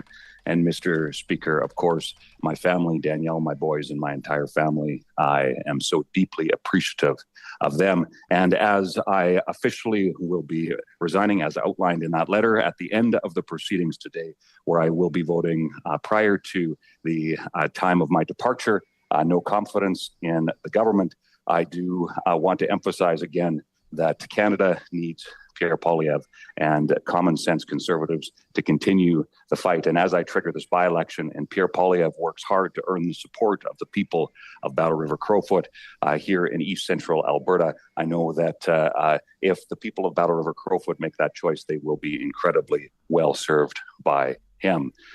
Mr. Speaker, I hope that the Prime Minister will honor his word to me and his word publicly that he will call a by-election without delay, which according to my math could be as soon as 11 days from now on the 28th of June. And just to emphasize once again, it has been a true honor to serve. I have an incredible team of Conservatives that I've got to know and serve with over the last number of years, whether that's those I was just elected with in this election or those that I've served with since being elected in 2019. It's an incredible team and truly an honor to be able to call not just them colleagues, but also friends. And the fact that even at times when things can get partisan, to know that across the aisle, there are those who I count also as friends in other parties. And Mr. Speaker, as I conclude, I would simply say thank you to everybody that makes Parliament happen, whether that's the translators, the tech people, the security, those who often go unrecognized in the operations of how Parliament works. It is I'm truly thankful and grateful for having had this opportunity. And while I do intend to run again in the 46th general election, this will be the last time that I rise in my place in the 45th Parliament, and it'll be up to the people post the next general election whether or not I have the honor to set foot back in this place. But Mr. Speaker, as I referenced before in my remarks in my farewell speech, I hope that all will fight for Canada. Don't stop fighting, and fight passionately, because that is the least we can do for those who send us to this place. So may God bless the people of this nation. May God bless you all. And Mr. Speaker, may God bless Canada. Thank you. I thank the honourable member. I did receive his letter, and I enjoyed sitting on the Environment Committee with him, and I wish him well, as I'm sure all members do. I wish to inform the House that the volume of the earpieces will now be reset. Orders of the day. Common orders, business of supply, consideration of an opposition motion concerning the sale of gas-powered vehicles in the name of Ms. Landsman. I believe there were 2 minutes remaining in the question and comments period following the speech by the honourable member from Oshawa. I don't see anyone rising, so I will go now to the Parliamentary Secretary to the Leader of the Government in the House. Thank you very much, Mr. Speaker. And it's a pleasure to be able to rise and address the opposition House, the opposition's motion. There will be no surprise I'm not going to be voting in favour of the motion. And I would think that the Conservative Party would have learned some things over the past number of years in regards to the whole issue of climate change and the general feelings that people have at the door. You know, I want to emphasize that with a new Prime Minister and a new administration, we have made it very clear that we want to establish and build the strongest economy out of the G7, Mr. Speaker. That means, in good part, we have to recognize the reality of the economy in general. And there's a time to recognize, at times, technology matters. even for the Conservatives. When I think of the Conservative posturing on the issue, I think of Luddites. Individuals that don't quite understand the importance of technology and how they resist any sort of change. And further, Mr. Speaker, they would ultimately not do anything in terms of intervention to try to acknowledge it and foster the benefits of technology, Mr. Speaker. And that is, if you listen to some of the speeches today, let the free market decide. Let the free market determine everything, not recognizing that the government does have a role to play. And that is one of the biggest things in which I believe distinguishes Liberals from the far mega right that we see across the way. Because it is not the traditional progressive Conservative Party that elected individuals like Brian Mulroney. It is a totally different party today, Mr. Speaker. And we see that in a number of the speeches that they actually provide. I look at it in terms of recognizing that, yes, Donald Trump, the tariffs and trade will have a very significant impact here in Canada. We campaigned on that in good part. But we also recognized that there's a need to realize that technology and the advancement of sustainable development in the area of our automobile industry is in fact a reality, Mr. Speaker. So we have the Conservative Party who has resisted that consistently. Even with the former Justin Trudeau administration, when we had major announcements that were worth literally billions of dollars. You can talk about Honda, you can talk about Stellantis, you can talk about Volkswagen. The Volkswagen one, I must say, Mr. Speaker, I don't think people really appreciate and understand the massive investments that Volkswagen is committed to materializing here in Canada. If, in fact, we have the realization of its potential, Mr. Speaker, it will be one of, if not the largest factory in terms of square footage in Canada and possibly even North America, Mr. Speaker. It's anticipated the size of that factory would be somewhere in the neighborhood of 200 football fields, Mr. Speaker. It is a massive factory. Think in terms of all the resources that are going to be required in order to support that factory alone. Members opposite talk about jobs, and they try to give the impression that they're concerned about the automobile industry, Mr. Speaker. I would beg to differ. I would suggest that if they were genuinely concerned about the auto industry, they would take a look in terms of what's happening around the world. And what's happening around the world is a growing demand in terms of EV vehicles. You have, for example, countries like England or the United Kingdom, their European Union. One of my colleagues made reference to Norway, countries that have really picked up the ball on electrical vehicles, Mr. Speaker, recognizing that technology has changed significantly. I love the example that the government official whip gave earlier today when he talked about absolutely incandescent light bulbs. I could imagine what it is the Conservatives would have said. What's wrong with the light bulb? It works. Let the market decide. After all, GE and company were still making millions on those light bulbs.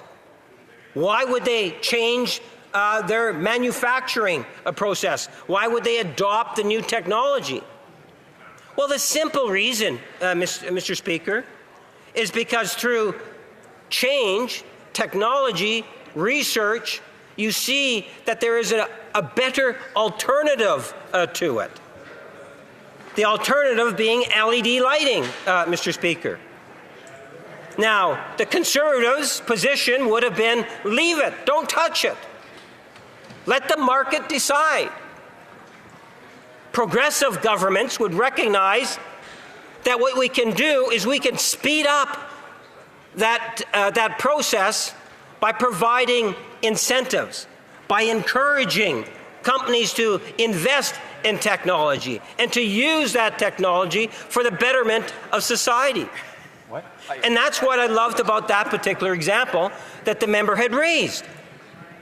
So we go from one form of a light bulb to a new form that ultimately was better for the environment, end up costing less for the consumer, and did an equal or better job in terms of providing light. And at the end of the day, it's better for the environment, Mr. Speaker. Everyone wins in a situation like that.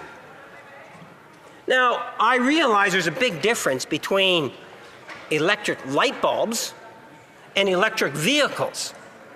But the principles of technology can be applied to both, Mr. Speaker.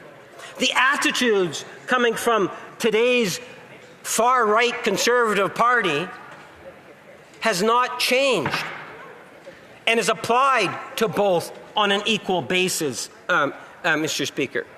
And that's where I find that it's unfortunate. If they really cared about the jobs, they should be thinking about the future. They should be thinking in terms of where the jobs are going to be.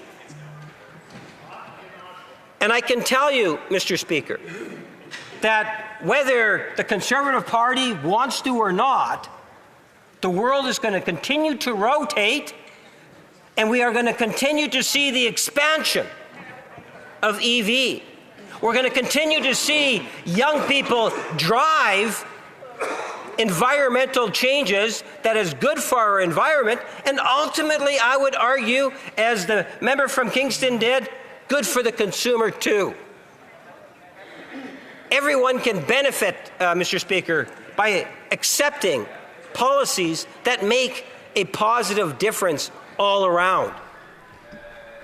Man, this is rough to listen to. We've got 3 more minutes until committees start, and like I said earlier, we're just going to kind of watch to see who gets chaired. We're not going to sit through the whole entire each of every single committee because it's just, basic stuff at the start. They're selecting chairs, vice chairs, going through rules, things like that, and then they just adjourn pretty quickly. So we've only got to listen to Kevin for a couple more minutes here. Let me see if there's something else we can watch. I don't know, maybe there's a media scrum or something. Because he's just painful to listen to. Holy smokes, man.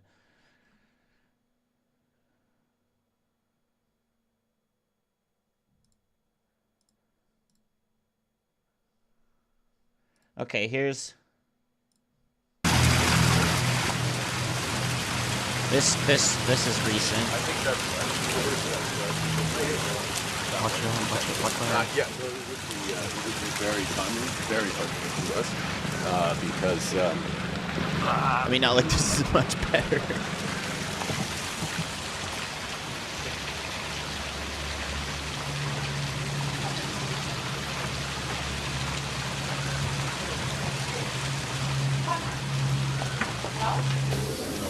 now you pitch it nice.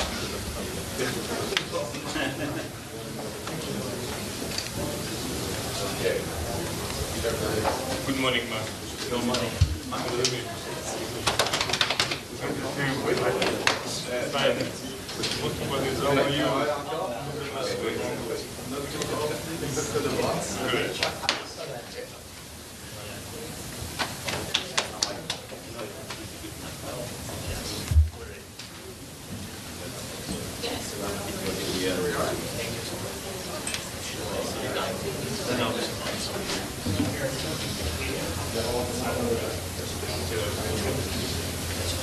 No, the others are there. We eliminated because we just saw the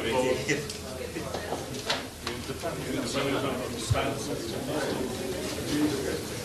can tell you yesterday he delivered a wonderful speech on support Ukraine.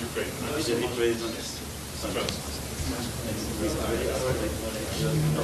president. So it was crystal clear, which means a lot for us. So then they're about to make their way outside. Okay, here's a little bit of a media scrum. If I may, Mr. President, on behalf of the G7, thank you for making the time to join us.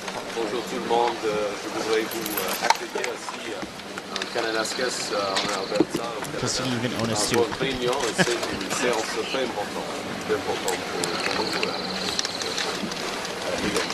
I'll start on behalf of my colleagues expressing our outrage at its latest act of barbarism that Russia has perpetrated on the people of Ukraine, and the tragedy overnight in Kyiv, and really underscoring the importance of us standing in solidarity on behalf with you, the people of Ukraine,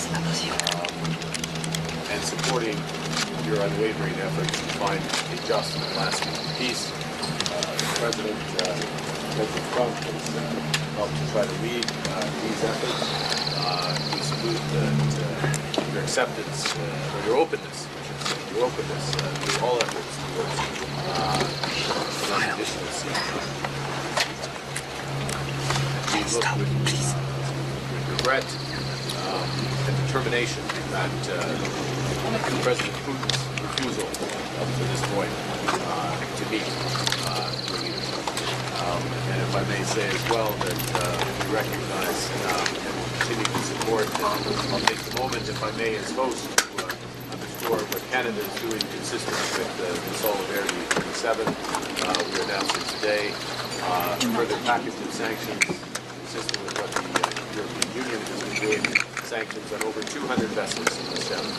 Sanctions on over 40 entities, not just in Russia, but around Russia that are trying to evade the sanctions. Sanctions on hundreds of Russians individuals. In addition, providing military support for the military support, including... Okay, so there's him confirming the $2 billion extra. Committees have started, so let's tune into the first one. The Chair. Pursuant to Standing Order 1062, the Chair must be a member of the governing party. Okay, so it's got to be another Liberal chair. Okay, this is Fisheries. This one we usually don't even watch because it's not that entertaining. The nomination of Patrick Weiler to serve as chair of FOPO. Thank you. Are there any other motions? I will now put the motion to the committee. It's been moved by Mr. Morrissey that Mr. Weiler be elected as chair of the committee. Is it the pleasure of the committee to adopt the motion? Agreed. I declare the motion carried and Mr. Weiler duly elected chair of the committee. I invite Mr. Weiler to take the chair. This guy was a chair before, and it wasn't in this committee. It was in, I can't remember what committee he was last year. He's been a chair before. He's really soft, like for both sides. He's like people just walk all over him, even his own Liberals. But I remember him. He seems familiar. So first, I just want to say thank you very much to members of the committee for putting their trust in me to chair this committee. It was a great pleasure. Okay, let's move on to the next one. This one is the Justice Committee.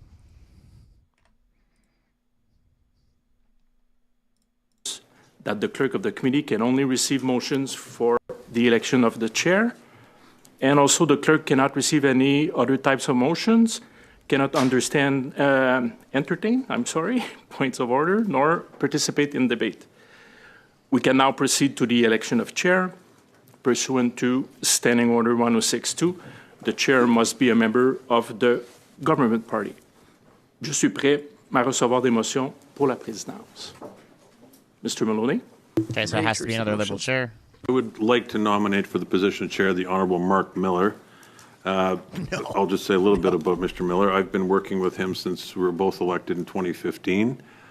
He's thoughtful, he's compassionate, he's patient, all qualities that stand in high regard as a committee chair, and I think he has a strong legal background, and everything I've seen him do in the 10 years I've served with him, he's done with class, and he's done it in a very professional manner, and I think he would serve as excellent chair for the Justice Committee in this session. So I nominate the Honourable Mark Miller.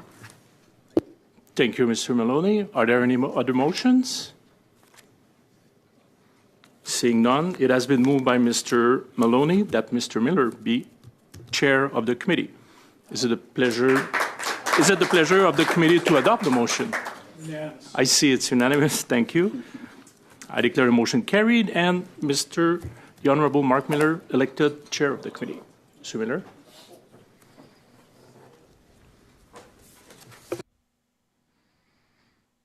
Comme je vous disais.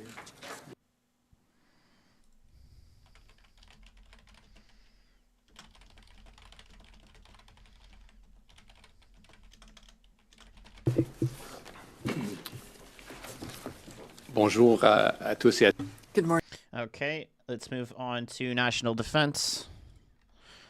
National Defense Committee. Take part in debates. We will move now to the election of the chair.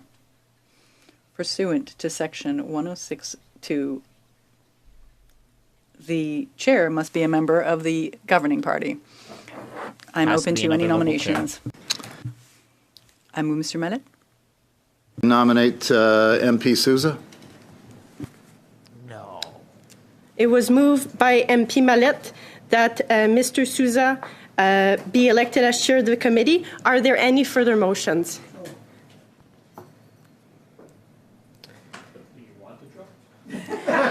Donc, je vais maintenant soumettre la motion. I will now submit the motion to the committee.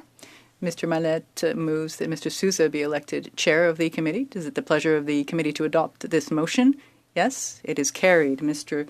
Souza is duly elected chair of the committee. Please take your seat.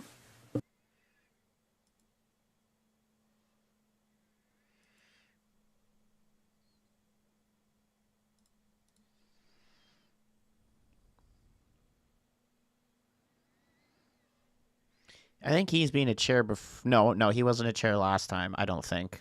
Last Parliament, I don't think he was a chair. But he was annoying in committee, that's for sure.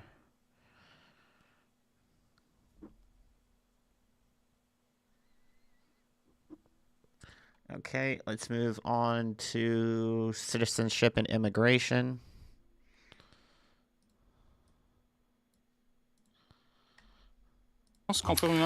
We may now proceed to the election of the chair. The chair must be a member of the governing party, as pursuant to Standing Order 106.2. Hello to all of the members here today.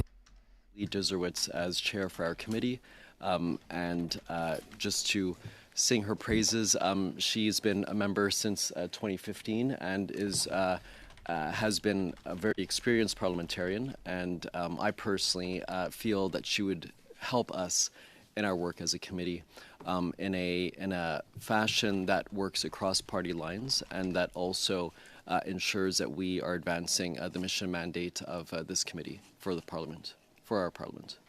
So Mr. Zubiri is proposing that Ms. Dershowitz be elected as chair of the committee. Are there any other further motions? No. It has been moved by Mr. Zubiri that Ms. Dershowitz be elected as chair of the committee. Is it the pleasure of the committee to adopt the motion? Agreed. I declare the motion carried and Ms. Dershowitz duly elected chair of the committee. I invite Ms. Dershowitz to take the chair.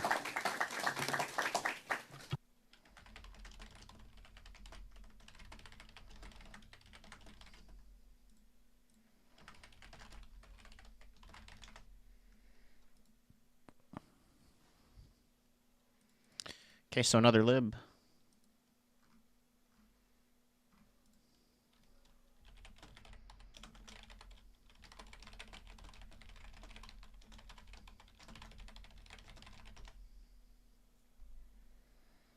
Bon après-midi, good afternoon. Thank you, colleagues, for nominating me as chair. It's with great pleasure that I serve in this position. If the committee is in agreement, I invite the clerk to proceed with the election of the vice chairs. Mr. Clerk. Thank you, Madam Chair. Pursuant to Standing Order 1062, the first vice chair must be a member of the official opposition. I am now prepared to receive motions for the first vice chair. Mr. Riddick. Thank you, Clerk, and congratulations, Madam Chair, on your appointment. I would like to nominate the Honourable Michelle Rempel-Garner as Vice Chair from our party. She has been involved in this file for a long time, and I think will do a great job of representing us on this committee. Moved by Mr. Riddick that Ms. Rempel-Garner be elected as first vice chair of the committee. Are there any further motions? Seeing none, I will put the motion to the committee. It has been moved by Mr. Riddick. Okay, so Transport Committee already selected its chair, and they actually have a witness from the Standing Committee on Transport, Infrastructure, and Communities. But basically, they just talk about transport and stuff. And right now, they're talking about free trade and labor, and they actually have a witness from Electricity Canada. And let's go ahead and see what he's saying, because he's a witness expert in the committee today, and I'd like to hear him say something about the EV mandate. So let's hope that's what he's going to be talking about.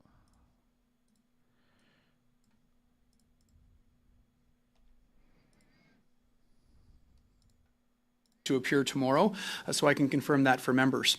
We'll begin our opening remarks. If it's okay with you, Mr. Bradley, we'll begin with you. If you have opening remarks, I'll turn the floor over to you. You have 5 minutes, sir. Bon, merci beaucoup, Monsieur le Président. Oui, Thank you very much, Mr. Chair. I am the CEO of Electricity Canada, and Electricity Canada is the National Association of the Electricity Industry, and our members are producing and transporting and distributing electricity in all the provinces and territories of Canada. To speak to Bill C-5 today, and today I'll be focusing specifically on my comments on the Building Canada Act. We believe that this bill represents an important step towards accelerating the approval of major projects in Canada that will help to build the infrastructure that Canada needs to bolster our economic sovereignty and security. Electricity is central to Canada's economic success. Available, affordable power was key to building a prosperous country for our parents and grandparents. The electricity infrastructure that we build today will do the same for our children and grandchildren. Demand for clean, reliable, and affordable electricity is predicted to as much as double in some jurisdictions. This is being driven by population growth, rising industrial demand, and new technologies like electric vehicles and data centers. This need will only grow greater as Canada pursues industrial strategies to make itself more globally competitive. We need to build more generation, more transmission, and more distribution infrastructure over the next 2 decades than we have built in generations. Unfortunately, Canada's approval process for major projects has not been up to the task. We've been ranked second to last in the OECD in the time it takes to get construction permits, for example. Streamlining regulatory approvals is a necessary step to get building at pace and at scale. Faster approvals can help get energy projects like new nuclear projects, hydro dams, and transmission lines in operation faster. It reduces costs and project risk. The Building Canada Act is a key step towards building important things faster. It focuses on how to move a project of national interest forward, not whether it should move forward.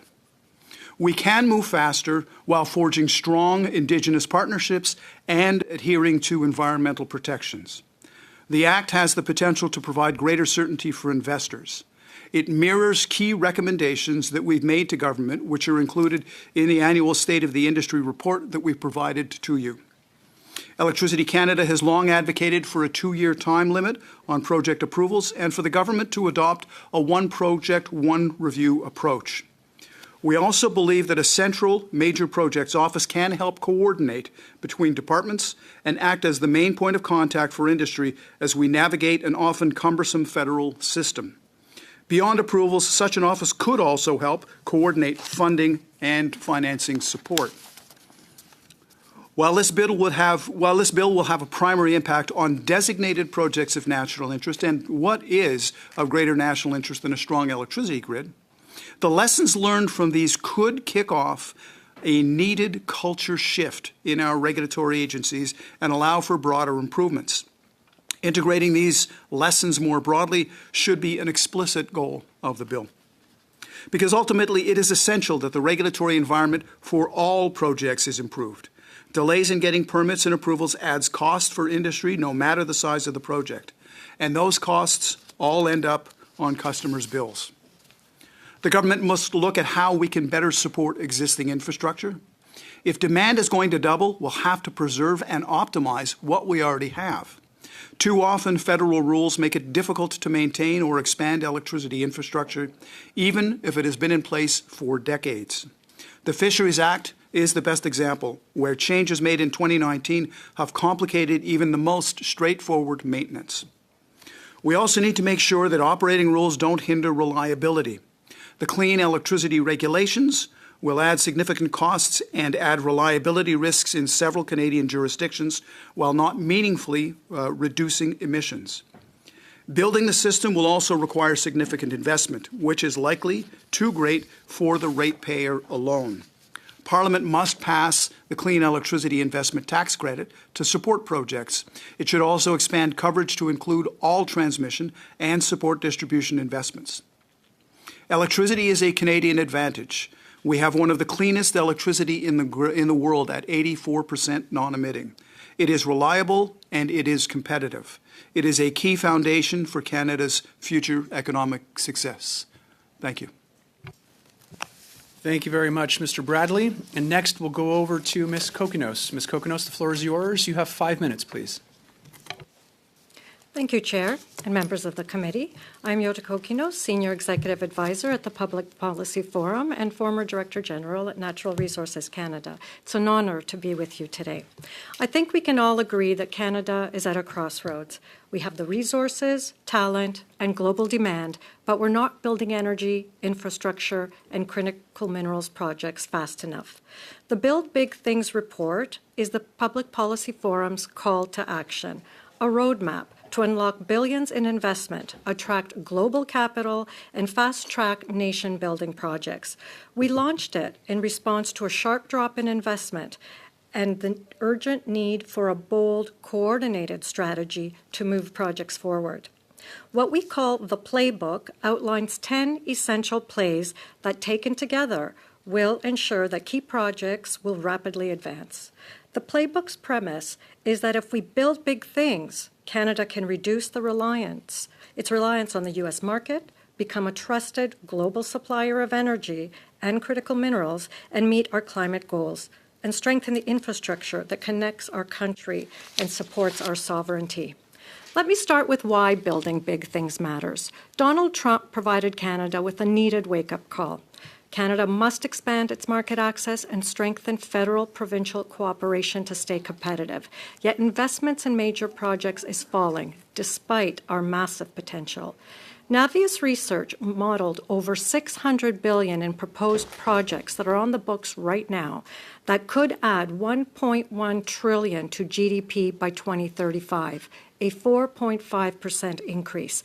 That's real growth driven by Canadian resources, Canadian workers, and Canadian leadership. I would add it's not just about growth. It's about making sure we have reliable, affordable energy that will drive all industrial activity, investment, and job creation in Canada and allow us to export to the world. It's about critical minerals supply chains, as well as addressing our climate goals. This is about being bold, strategic, and globally competitive. The good news is that momentum is building across governments to accelerate the identification and approval of nation-building projects. The Public Policy Forum convened federal and provincial governments, regulators, Indigenous groups, and industry in our broadest consultation ever. And we identified 4 levers which, if aligned effectively, will unlock investment and drive growth. They are coordinating financing to de-risk projects and attract private capital. There is a global competition competition right now for financing. Other countries are moving faster. We need to streamline regulations to make them clear, fast, and environmentally effective. Providing enabling infrastructure such as transmission lines, roads, ports, and the workforce to support major builds. And of course, Indigenous economic participation. This is critical, including real equity and capital access from day one. They're all practical steps, they are achievable, and they're very much aligned with the direction that Bill C-5 is going. This legislation is a vital first step, but implementation depends on strong partnerships across governments and with Indigenous peoples. That's where major projects have succeeded in the past. Our playbook offers a path forward, but the details matter. We recommend 10 essential plays. I will highlight 3 of these that would enhance the bill's implementation. First, we need strong, accountable governance, starting with the Prime Minister.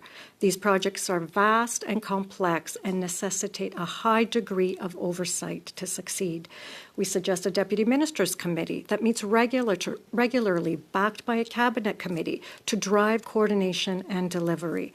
When governments are disciplined, focused, aligned, and committed, we can succeed. We did it during COVID. We can do it again. Second, we need to sort out the alphabet soup of federal funding programs. Right now, project proponents and Indigenous peoples are bounced from the Canada Infrastructure Bank to the Clean Growth Fund, and so on and back again. There's about 10. This process needs coordination. We need a single front door to package the right mix of loans, guarantees, and incentives. Third, we need a strategic investment office, not just a regulatory office. It should be a whole-of-government team that aligns financing, regulatory approvals, broader infrastructure, and Indigenous participation under one roof, with the financial expertise to assess projects and deliver value for public dollars. In closing, how this bill is implemented will determine whether it delivers. It will take strong, sustained leadership across all levels of government and a culture shift within the public service, one that breaks down the silos, prioritizes collaboration, speed, and problem solving, and embraces opportunity over risk avoidance. Implementation isn't the fine print. It is the outcome. I invite you to read the Build Big Things report on the Public Policy Forum website. It was entered into evidence. Thank you for the opportunity to appear here today. Thank you very much, Ms. Kokinos. Prochainement, next, we'll go to Mr. Robitaille, who's joining us online. The floor is yours, sir. You have 5 minutes, please. Bonjour, merci beaucoup. Hello, thank you very much. The Building Canada Act will be the main focus of my speech today, and it could have a significant impact on provincial jurisdictions in Canada. The Prime Minister has publicly stated that he wants provincial laws to be respected in this project, but as currently drafted, the Act does not allow for this intention to be realized. The Act is not explicitly limited to works, projects, or infrastructure under exclusive federal jurisdiction. The concept of a project of national interest is broad enough to include projects located entirely within a province. The preamble provides, for instance, that projects of national interest include those that, among other things, enhance Canada's capacity to conduct trade, enhance the development of Canada's natural resources, and enhance Canada's energy production and infrastructure. The development of natural resources and the strengthening of Canada's energy capacity largely involve projects that normally fall under provincial jurisdiction under sections 92A1 and 9210 of the Constitution Act of 1867, the exploration, extraction, and production of non-renewable natural resources, forestry, and hydroelectricity, as well as related environmental considerations, have been assigned to the provinces by the constituent. The preamble therefore appears at first glance to refer to federal works as well as provincial works, contrary to the constitutional division of powers. Furthermore, the bill grants very broad discretionary power to the Governor and Council to designate a project of national interest. Under subsection 5.6, this designation may be made by order on the recommendation of the Minister, taking into account certain factors that are neither cumulative nor exhaustive. Although the bill provides for consultation with the provinces in subsection 5.7, it does not make the designation of projects of national interest conditional on their consent. So this leaves the door open for the federal government to impose unilateral decisions on the provinces in their own areas of jurisdiction. With regard to conditions that will be imposed on projects of national interest, the bill does not provide for any obligation to consult the provinces. According to subsection 7.2, the minister responsible must consult with the relevant federal ministers and the indigenous peoples concerned. It therefore appears that after being consulted when a project is added to the schedule listing projects of national interest, the provinces are no longer involved in the development of the projects or in ensuring that the conditions imposed on them are met. The projects therefore appear to be completely outside the control of provinces, and in particular outside the application of provincial standards such as those provided in Quebec's Quality of the Environment Act or its equivalent in other provinces. Finally, the bill frequently uses the term national interest. This could mean that the Parliament considers the Building Canada Act to be a valid exercise of the national interest doctrine. But in Canadian constitutional law, the national interest doctrine meets criteria that have been fairly well defined by the Supreme Court, and recently so. So matters of importance to Canada as a whole that, based on clear evidence, truly transcend provincial interests may be of national interest. According to the Supreme Court, these matters must be specific, clearly distinguishable from matters of provincial jurisdiction, and have an impact that extends beyond provincial boundaries and the province's ability to act in a lasting manner. Matters of national interest have been recognized by the Supreme Court of Canada in its latest decision on GHG pricing. So we are talking about the pollution of the province's inland seas, the creation of the National Capital Commission's Green Zone, nuclear energy, and aeronautics in the same framework. These are specific and distinct matters that, by their nature and effects, are inherently extra-provincial in character. Very broad and vague matters that constitute aggregates of provincial powers are therefore not of national interest. This is the case, for instance, with inflation, the environment, and greenhouse gases as a whole, which the Supreme Court has ruled are not of national interest. So as you can see, the national interest in the constitutional sense is quite specific and narrowly defined and does not correspond to what might generally be considered to be of national interest in economic and commercial terms. Given all of this, it is far from certain that the Building Canada Act would be found valid on the basis of the national interest doctrine by the courts. So even though it contained several references to federal powers, the Impact Assessment Act was nevertheless found to be partially unconstitutional by the Supreme Court because of its overly broad and imprecise scope and its encroachment on provincial powers. By not expressly providing that its objectives are limited to projects within federal jurisdiction, the bill is therefore at risk, C5 that is, it's at risk of being struck down. Thank you. Thank you very much, Mr. Robitaille. Today with a line of Ms. Stubbs. Ms. Stubbs, the floor is yours. You have 6 minutes, please. Thank you, Chair, and thank you to all of the witnesses for being here in person and virtually from your testimony.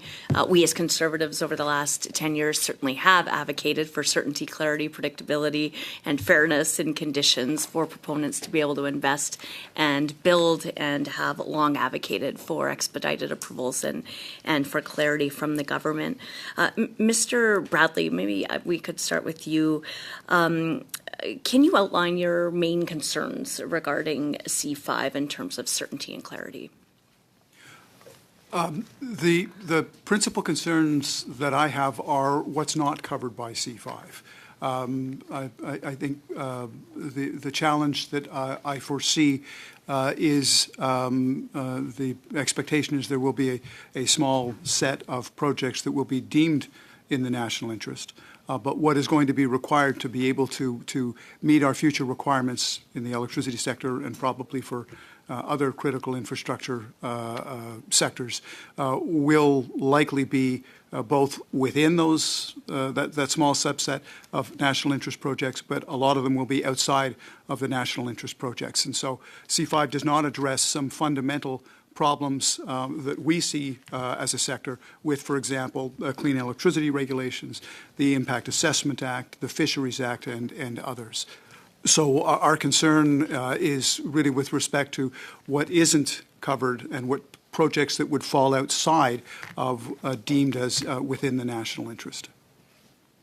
Yes, and to your point, I wonder if you might share some of the concerns that your members who are on the front lines of having to deliver affordable, reliable power to residents right across the country, if you might expand on those differences among the provinces, the punitive, one-size-fits-all nature of the electricity regulations, and also if you have any comments on the timelines for decisions to date about projects that are waiting for approval. Sure. Yes.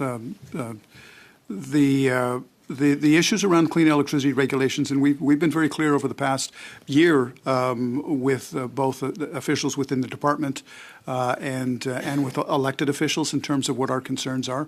We've been very clear that our concerns have to do with the reliability impacts and the cost in some jurisdictions in the country, most particularly Alberta, Saskatchewan, Ontario, but not exclusively in those jurisdictions.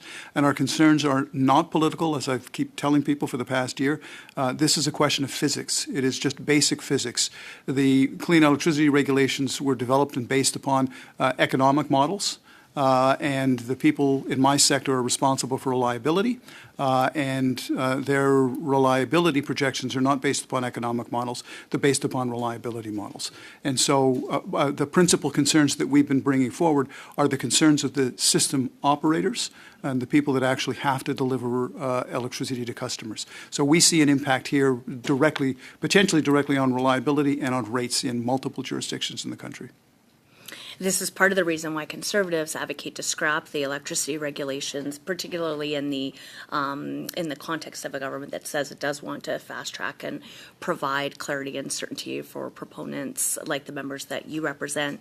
And so to that end, then, does it concern you, again, that there isn't clarity, as you indicated, around definitions of the national interest, but there's also the ability in C5 for sweeping power to, once a project has been designated the national interest, also remove it.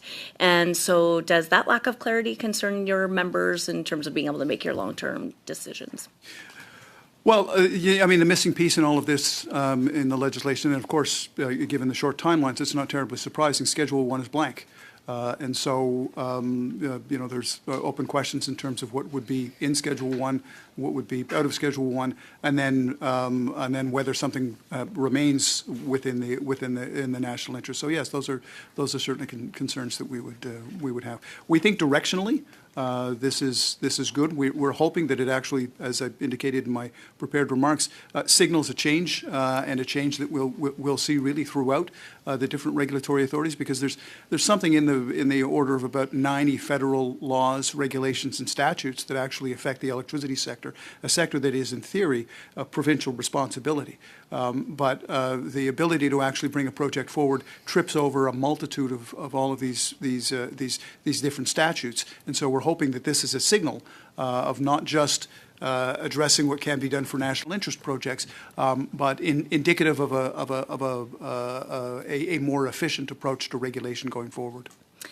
Would you agree that then what might make more sense, instead of a temporary bill that is set up to be a workaround around the various policies and legislations that your members have to navigate, wouldn't it make more sense, either in this bill to have clarity on Schedule 1, the conditions that proponents must meet, and a definition of the national interest, but also wouldn't it make more sense then just to actually streamline and fix the fundamental issues in terms of the excessive red tape and uncertainty that your members face? 20-second response, please, sir. Oh. Sure. Yes, it would be great to see those 90 different statutes, laws, and so on changed. But I think that's not something we would expect to see in the first week of a government.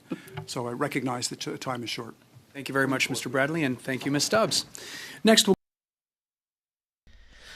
In translation, what he's saying is that reliability, in terms of whether you get electricity or not, is being trumped by this whole EV mandate and green tech sector, because as the grid in Canada in general can't handle everybody putting 240-volt chargers in their houses and then start charging their cars overnight. I mean, there would need to be substantial infrastructure changes that need to be made in order for that to be accountable. And he's saying that we can't get large infrastructure electrical projects built fast enough in order to keep up with the demand of this green climate change agenda. So, I mean, that's coming from an electrical expert. I mean, very, very simply plain and put. It sounds confusing the way he's saying it, but it's very simple. Is if you want your agenda done, then we're going to need large electrical projects. We're going to need much more infrastructure, and there's going to be a significant cost to the consumer for that.